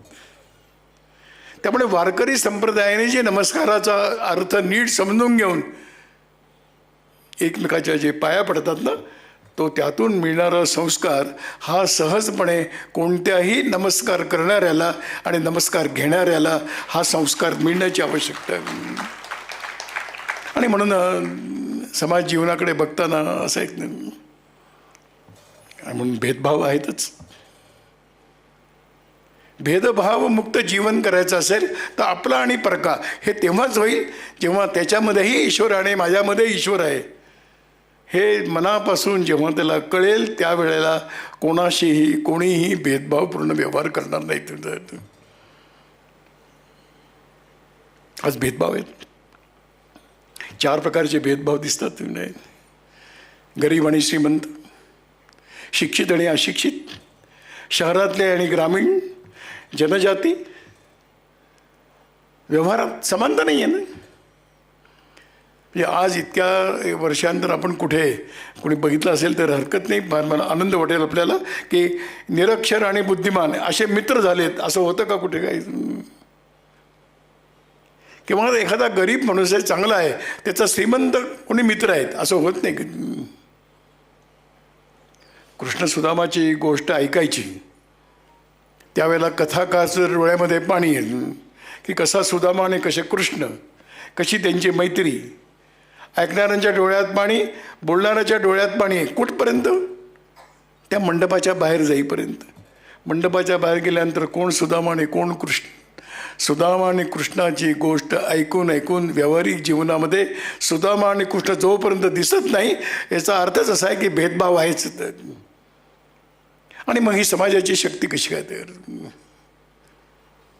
जाती, उच्च नीचता, स्पृश्य अस्पृश्यता या इतक्या प्रकारच्या विकृती येत गेल्या. कामधंदे होते, कामधंद्यांची व्यवस्था जन्माच्या आधारावरती होत गेले की या घरात जन्माला आला, त्याचे वडील हे काम करतात, त्याने हेच काम करायचं. त्याच्या आधारावरती त्याची आर्थिक विपन्नता आणि आर्थिक संपन्नता निर्भर राहिली. त्याच्या आधारावरती तो काय काम करतो त्याच्यावरती सन्मान, प्रतिष्ठा आणि उपेक्षा हे नक्की होत गेले जन्माच्या आधारावर. आणि या एका विकृतीमुळे हे गौतम बुद्धाच्या काळामध्ये या प्रकारचं जन्माच्या आधारावरती भेद करण्याचा प्रारंभ हा गौतम बुद्धाच्या काळात झाला. आणि गौतम बुद्धांनी ते समजवण्याचा प्रयत्न केला की हे अयोग्य आहे. पण त्यावेळेला अशा प्रकारची आणि म्हणून मग केव्हा तरी कुठेतरी जाती म्हणजे कामधंद्यावरून जाती, सोनार आहे, लोहार आहे, काहीतरी शिक्षक आहेत, काय हा लढाकू आहे, हा सैनिक आहे, हा व्यापारी आहे, असं होतच ना. पण त्यातून भेदभेद नव्हते. आणि मग जन्माच्या आधारावरती हे जेव्हा तयार झालं त्यावेळेला जाती निर्माण झाल्या. मग त्या जातीतून जातीयता निर्माण झाली, जातीयतेतून जातीवाद निर्माण झाला. जातीवादाचं पुढचं विकृत रूप आलं, उच्च नीचता आली. उच्च नीचतेच्या पुढचं पाऊल आपण टाकलं ते स्पृश्य अस्पृश्यता आली की ज्याला कुठेही न शास्त्रीय आधार आहे, न वैज्ञानिक आहे, न त्याला काही पौराणिक आहे, काही धार्मिक आहे, काही आध्यात्मिक आहे, काही नाही. केवळ मी या जन्माला आलो म्हणून मी श्रेष्ठ आहे. हे कसं काय जण? कोणतं याला तर्क आहे? कुठे जन्म घ्यावा हे कोणाच्या हातात नाही. आणि जे आपल्या हातात नाही ते आपल्याला मिळालं म्हणून दुसऱ्याशी अन्याय करण्याचा अधिकार आम्हाला दिला कोणी? अन्याय करण्याचा अधिकार. आणि म्हणून हे एक विकृती होत होत होत होत होत आणि जेव्हा जातींचा विचार करतो त्यावेळेला 120 कोटी हिंदू राहत नाहीत, ते कुठेतरी 10 कोटी, 12 कोटी, 15 कोटीवरती येऊन थांबतात. ज्या वेळेला आम्ही हिंदू आहोत असं म्हणतो त्याच वेळेला तो 120 कोटी असणार आहे. नाही तर मग 5-10 कोटीमध्ये आलं. आमचे सगळ्यांचे उत्सव एक आहेत, आमचे सर्वांचे तीर्थक्षेत्र एक आहेत, आमच्या सर्वांचे धर्मग्रंथ एक आहेत, आमचे महापुरुष एक आहेत, आमची भाषा एक आहे, आमची नावं एक प्रकारची आहेत. मग भेद कुठे आहे? आणि मग या भेदाच्या कल्पनेतून निर्माण झालेल्या विकृतीतून आज मोठा सामाजिक प्रश्न निर्माण केला. त्याला राजनैतिक क्षेत्रातल्या लोकांनी त्याला खत पाणी घालत गेले आणि आज एक विकृत सर्व समाजासमोर उभं राहिलं. ही सगळ्या प्रकारची भेदभावाची कल्पना संपवलीच पाहिजे. ग्रंथामध्ये म्हटलं, तुकाराम महाराजांनी म्हटलं, भेदा अमंगल. ते ग्रंथ वाचेपर्यंत, जोपर्यंत भेदाभेद हे अमंगल आहे, हे जोपर्यंत आपण स्वीकार करून मांगल्याकडे वाटचाल करत नाही, तोपर्यंत हा भेदभावाचं जे आज केवळ रोप नाही, हे जे मोठा वृक्ष झालेला आहे, तो वृक्षाचा नाश त्या बीजाला आतून नष्ट करण्यातून होणार आहे. आणि बीज हे जन्माच्या आधारावरती जातीचं जे बीज आहे ते नष्ट करण्याची आवश्यकता आहे. प्रत्येकाला आपापल्या गुणवत्तेनुसार पुढे जाण्याचं स्वातंत्र्य आहे, हे मनापासून स्वीकारलं पाहिजे. कायद्याने नाही, कायद्याने होणार नाहीत, कायदे पुष्कळ आहेत. कायद्याने कधी समाज सुधारत नाहीत. समाजाची सुधारणा आदर्श जीवन समोर दिसतात त्यातून होत असते. आणि म्हणून आज जे काही आवश्यकता असेल तर हे सर्व प्रकारचे भेदाभेद संपून आपण सर्व एका समाजाचे आहोत. आम्हाला तीर्थक्षेत्र हिंदू म्हणून मिळाली, आम्हाला धर्मग्रंथ हिंदू म्हणून मिळाली, आम्हाला भाषा हिंदू म्हणून मिळाली, आम्हाला नाव हिंदू म्हणून मिळालं, आम्हाला देवता हिंदू म्हणून मिळाल्यात. तर ते छोटं लक्षात न ठेवता मोठंच लक्षात ठेवलं पाहिजे. जाती नष्ट करा, यांनी जाती होणार नाहीत. संघाने म्हटलं की जातीच्या वर उठावं, जातीच्या वर उठलं पाहिजे. आणि या अशा प्रकारचा जोपर्यंत गांभीर्याने विचार होत नाही तोपर्यंत समाजातला हा जो भेदभावाचा प्रश्न आहे हा कधी संपणार नाही. म्हणून आजचं आव्हान आपल्यासमोर आहे. पुढच्या नजीकच्या भविष्य काळामध्ये आज कोणत्या बाबतीमध्ये कोण जातीमध्ये म्हणून कोणी कमी नाहीत. आज सर्व प्रकारची गुणवत्ता घेऊन सर्व जातीतील लोक जर पुढे येत आहेत तर हे काय. आणि म्हणून कुठेतरी त्याला जो प्रारंभ झाला तो विवाह व्यवस्थेवरून झाला, जातीमध्ये विवाह झाला आणि ती विकृती निर्माण झाली. आज जातीबाह्य विवाहांना प्रारंभ झाला. ही स्वागत योग्य गोष्ट आहेच, स्वागत योग्य. पण आज नवीन जाती निर्माण झाल्या आहेत. डॉक्टर नावाची जात, वकील नावाची जात आहे, प्रोफेसर नावाची जात आहे, कॉम्प्युटर सायन्सवाले त्यांची एक जात आहे, IT वाले एक जात आहे. त्यांची आपसामध्ये लग्न व्हायला लागलीत. पण ती पण काही काळाने विकृती होऊ नये असा विचार केला पाहिजे. आणि म्हणून हे जे सामाजिक अशा प्रकारचं जे आज आपलं स्वरूप आहे ते कसं मुक्त होईल, त्यातून समाज जीवन एक रस कसं होईल हे तुम्ही आम्ही सर्वांनीच विचार करण्याची आवश्यकता आहे. आपल्याकडे चिंतनामध्ये मान्यतेमध्ये आपलं असं आहे की हे सर्व चैतन्य जगत पंचमहाभूतातून निर्माण झालेलं आहे. आणि त्यामुळे आपल्याकडे म्हणण्याची प्रथाच आहे, कोणी गेल्यानंतर ते जिथून आले तिथे गेले. कुठून आले ते हे जे हाडमासाचं शरीर आहे ते तर ते जात आहे, कारण ते पंचतत्वातून आलेलं आहे आणि ते संपल्यानंतर पंचत्वामध्ये विलीन होणार आहे. आणि म्हणून आपल्याकडे आपण म्हणतो ते पंचत्वात विलीन झाले, म्हणजे जिथून आलं तिथे गेलं. पण आत्मा जात नाही ना, आत्मा तर राहतोच.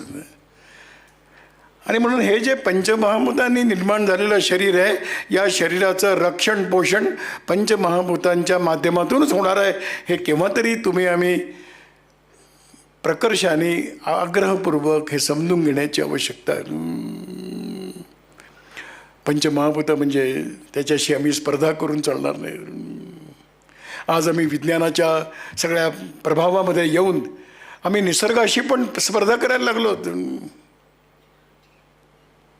एका वैज्ञानिकांनी म्हटलं, प्रकृतीचं रहस्य शोधून काढणं आणि तिला पूर्ण उघडं करणं हेच आमचं विज्ञानाचा उद्देश आहे.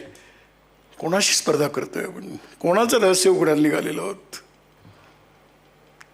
परंपरेने आपल्याकडे पंचमहाभूतांच्या संदर्भामध्ये आम्हाला कर्मकांड म्हणून अनेक गोष्टी आमच्या जीवनामध्ये आज आहेत, पण त्याचं मर्म समजून न घेतल्यामुळे ते केवळ कर्मकांड राहिलं.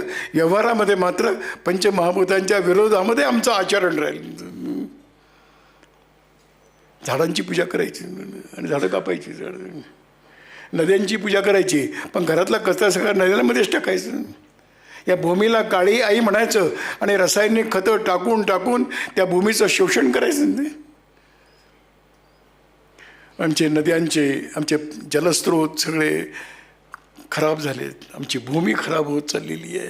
रासायनिक भिन्न भिन्न प्रकारच्या उद्योगांमुळे वायू अशुद्ध होत चाललेली आहे, जंगलं कमी होत चाललेली आहेत.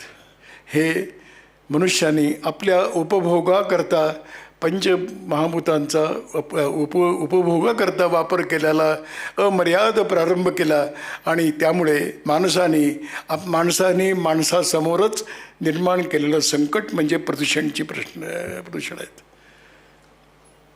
तर आम्ही त्या पूजा आणि कर्मकांडामधलं जर विज्ञान समजून घेतलं आपण एक लक्षात घेऊ की या सर्व अशा प्रकारचे जे आपली काही परंपरा आहेत त्या परंपरेला वैज्ञानिक आधार आहेत.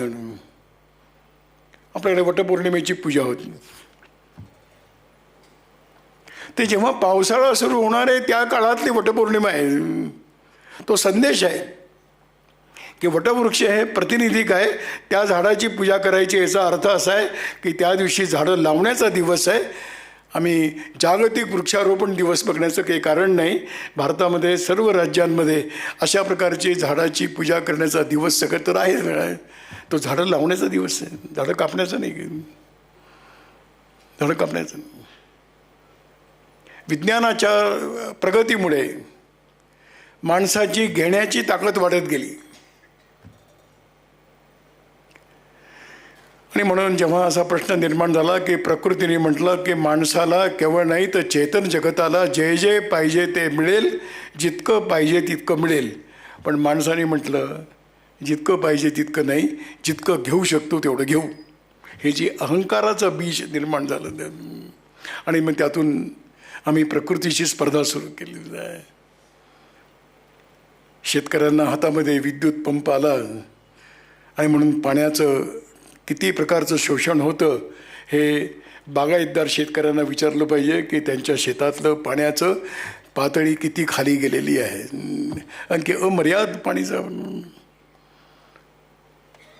पंप चालू करून ठेवायचा आणि जाऊन झोपायचं, ही लागलेली सवय. त्यातून निर्माण होणारे अन्य प्रकारचे प्रश्न, पिण्याच्या पाण्याचे निर्माण झालेले आज प्रश्न हे अमेरिकेने थोडी तयार केले, अमेरिकेने निर्माण नाही केले. हे त्या त्या ठिकाणच्या राहणाऱ्या त्या त्या व्यक्तीने आपल्या जीवनासमोर संकट निर्माण केली. आणि म्हणून केव्हा तरी झाडं लावली पाहिजे, केव्हा तरी प्राण्यांचं रक्षण केलं पाहिजे, केव्हा तरी या प्रकृतीचं संवर्धन होईल असा आपण व्यवहार केला पाहिजे, आचरण केलं पाहिजे, त्याच्या पद्धती समजून घेतल्या पाहिजेत.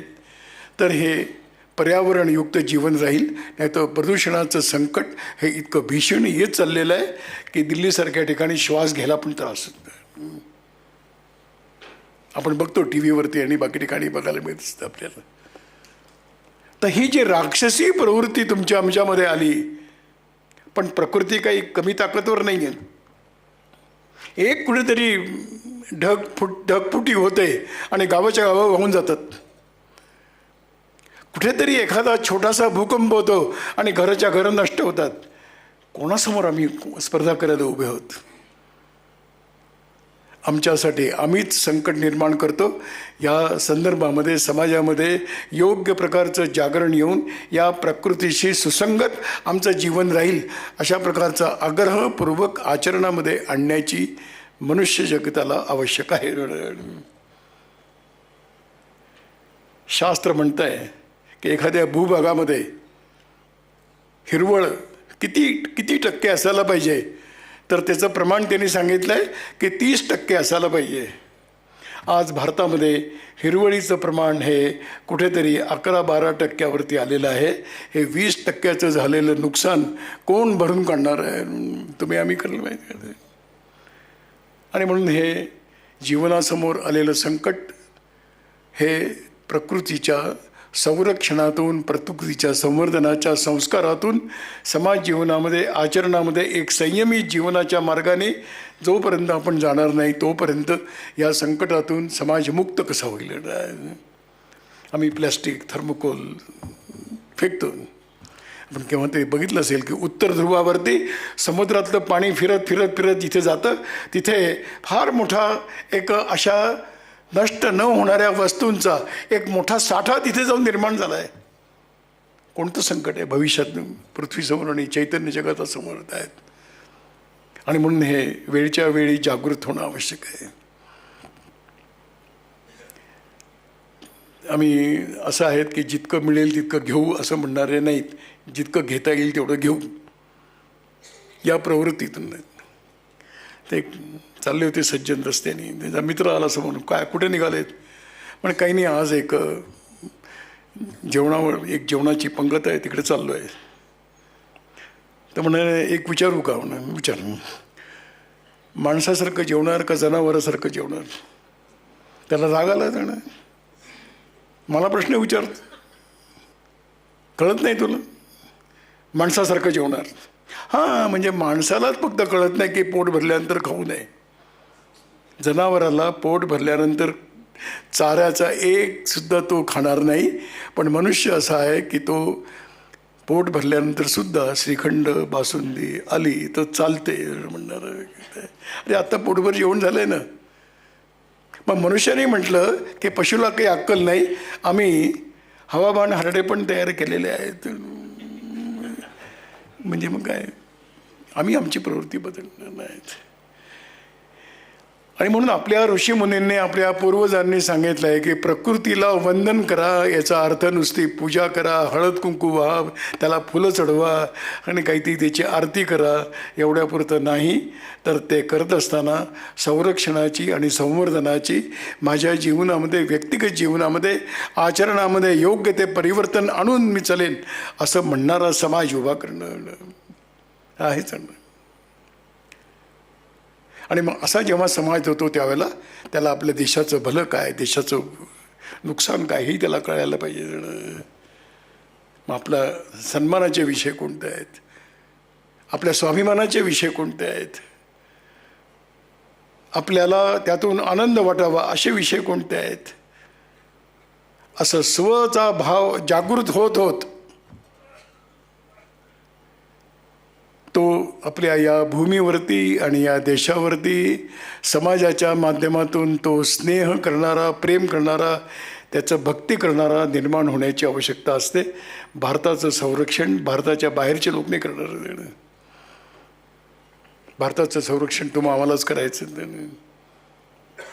पण आज आम्ही कितीतरी विदेशी गोष्टींमुळे प्रभावित झालेलो आहोत. दुर्दैवाने म्हणावं लागतं की आम्ही भारताचे आहोत पण भारतीय नाही होत. आता हे थोडं विपर्यास, भारताचे आहोत म्हणजे भारतामध्ये राहतो म्हणून भारताचे आहोत. पण भारताचं हित कशामध्ये आहे हे पावलोपावली जागरूकपणे आम्ही बघणार का? मग ते छोट्या छोट्या आचरणातून, व्यवहारातून होणार आहे. म्हणजे आम्ही आता, म्हणजे मी त्याला कोणी अपवाद म्हणत नाही. म्हणजे आमच्या सवयी इतक्या झालेल्या आहेत की आम्हाला असं वाटतं की इंग्रजीशिवाय चालत नाही. हे खरं आहे का? इंग्रजीशिवाय न चालणारे आणि उच्च स्तरावरती गेलेले देश जगामध्ये आहेत. चीन इंग्रजी बोलत नाही, जपान इंग्रजी बोलत नाहीत, रशिया इंग्रजी बोलत नाहीत, फ्रान्स इंग्रजी बोलत नाहीत, जर्मन इंग्रजी बोलत नाहीत. हे काय मागे राहिले? पण आमच्याकडे एक अजून मानसिकता गुलामीची आहे. इंग्रज गेले पण आम्ही राहिलोत आणि म्हणून आम्हाला इंग्रजी भाषा आम्हाला वाटतं की नाही याच्याशिवाय जगामध्ये जाता येणार नाही. ही जी भ्रामक कल्पना आहे त्यातून भारताची नवीन पिढी, तरुण पिढी ही बाहेर आली पाहिजे. इस्रायलसारखा छोटा देश हिब्रूशिवाय बोलत नाहीत. कोणी भारतातून किंवा कोणी जगातून गेला त्यांनी इंग्रजीने विचारला ते हिब्रूमध्ये उत्तर देतात. आणि याने जर म्हटलं की मला काही समजत नाही, तो म्हणतो तुम्ही हिब्रू शिकून मग इथे या. हा जो एक स्वाभिमान असतो, हा स्वाभिमान देशाला आणि समाजाला मोठा करत असतो. आज दुर्दैवाने जगातल्या विविध प्रकारच्या आर्थिक शक्ती भारताला एक मोठं मार्केट समजतात. 140 कोटी जनसंख्येचं ही मोठी बाजारपेठ आहे. इथे आपण जे टाकू ते खपेल. भारताने म्हटलं पाहिजे की आम्ही घेणार नाही म्हणून म्हटलं पाहिजे. आणि म्हणून या गुलामीच्या मानसिकतेतून बाहेर आल्याशिवाय स्वदेश प्रेम आणि स्वदेश भक्ती आणि स्वदेशी भाव हा विकसित कसा होईल. म्हणून आपली भाषा, आपल्या परंपरा, आमच्या देशातलं उत्पादन, आमच्या देशातली संस्कृती परंपरा या सगळ्यांना आम्ही स्वाभिमानाने घेऊन आम्ही चालू. आपण मागे पडू या भ्रामक कल्पनेतून सर्व समाजाला बाहेर आणण्याची आवश्यकता आहे. त्याशिवाय आपला देश जनसंख्येने जरी मोठा असला तरी जगाच्या तुलनेने मोठा होऊ शकणार नाही. आणि मग असा हा सगळा समाज हा सामान्य जीवनामध्ये जेव्हा वावरतो त्यावेळेला तो अनेक गोष्टी विसरतो. म्हणजे एक सामान्य अनुशासन पाळलं पाहिजे हे आपल्या लोकांना का वाटत नाही.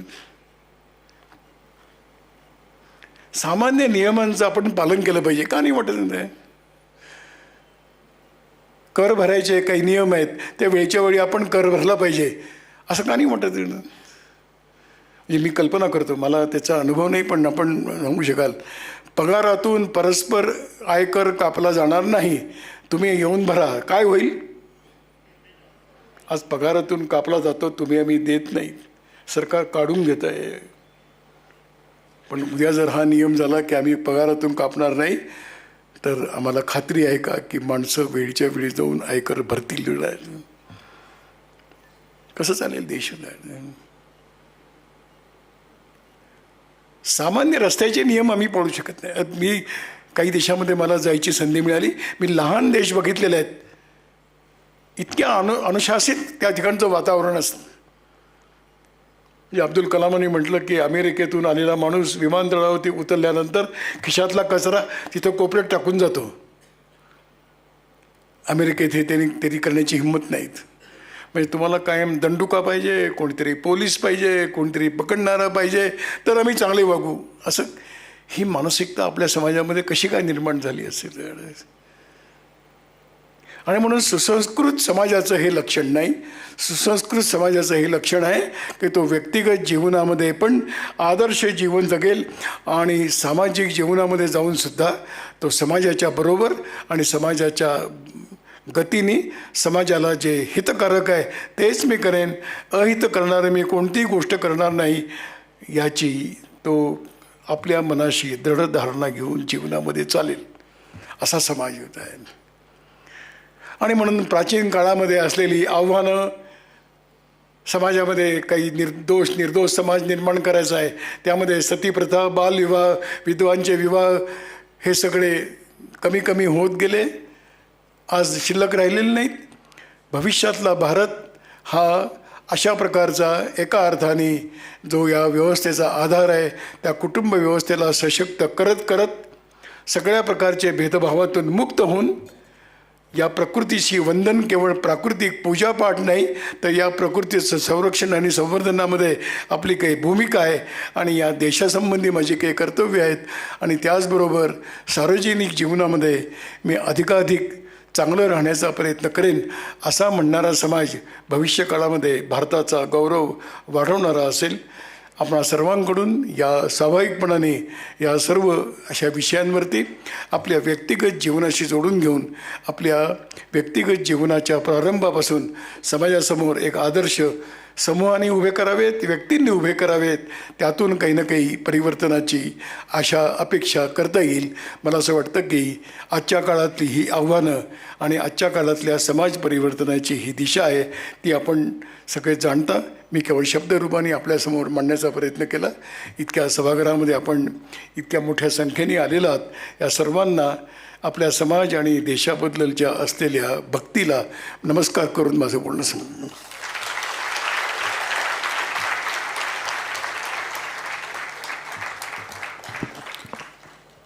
आपल्या सर्वांना विनंती आहे की आपण आपल्या जागीच उभं राहायचं आहे आणि आदरणीय भैयाजींनी जे आशीर्वचन आपल्याला दिलेलं आहे त्याबद्दल त्यांना आपण टाळ्यांच्या गजरामध्ये मानवंदना द्यायची आहे.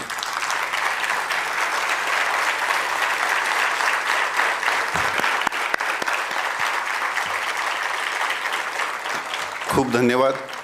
आपण ज्यांना शक्य आहे त्यांनी उभंच राहायचं आहे. आपण शांती मंत्राने ह्या सभेचा समारोप करूया. आपण माझ्याबरोबरच शांतीमंत्र म्हणायचा आहे.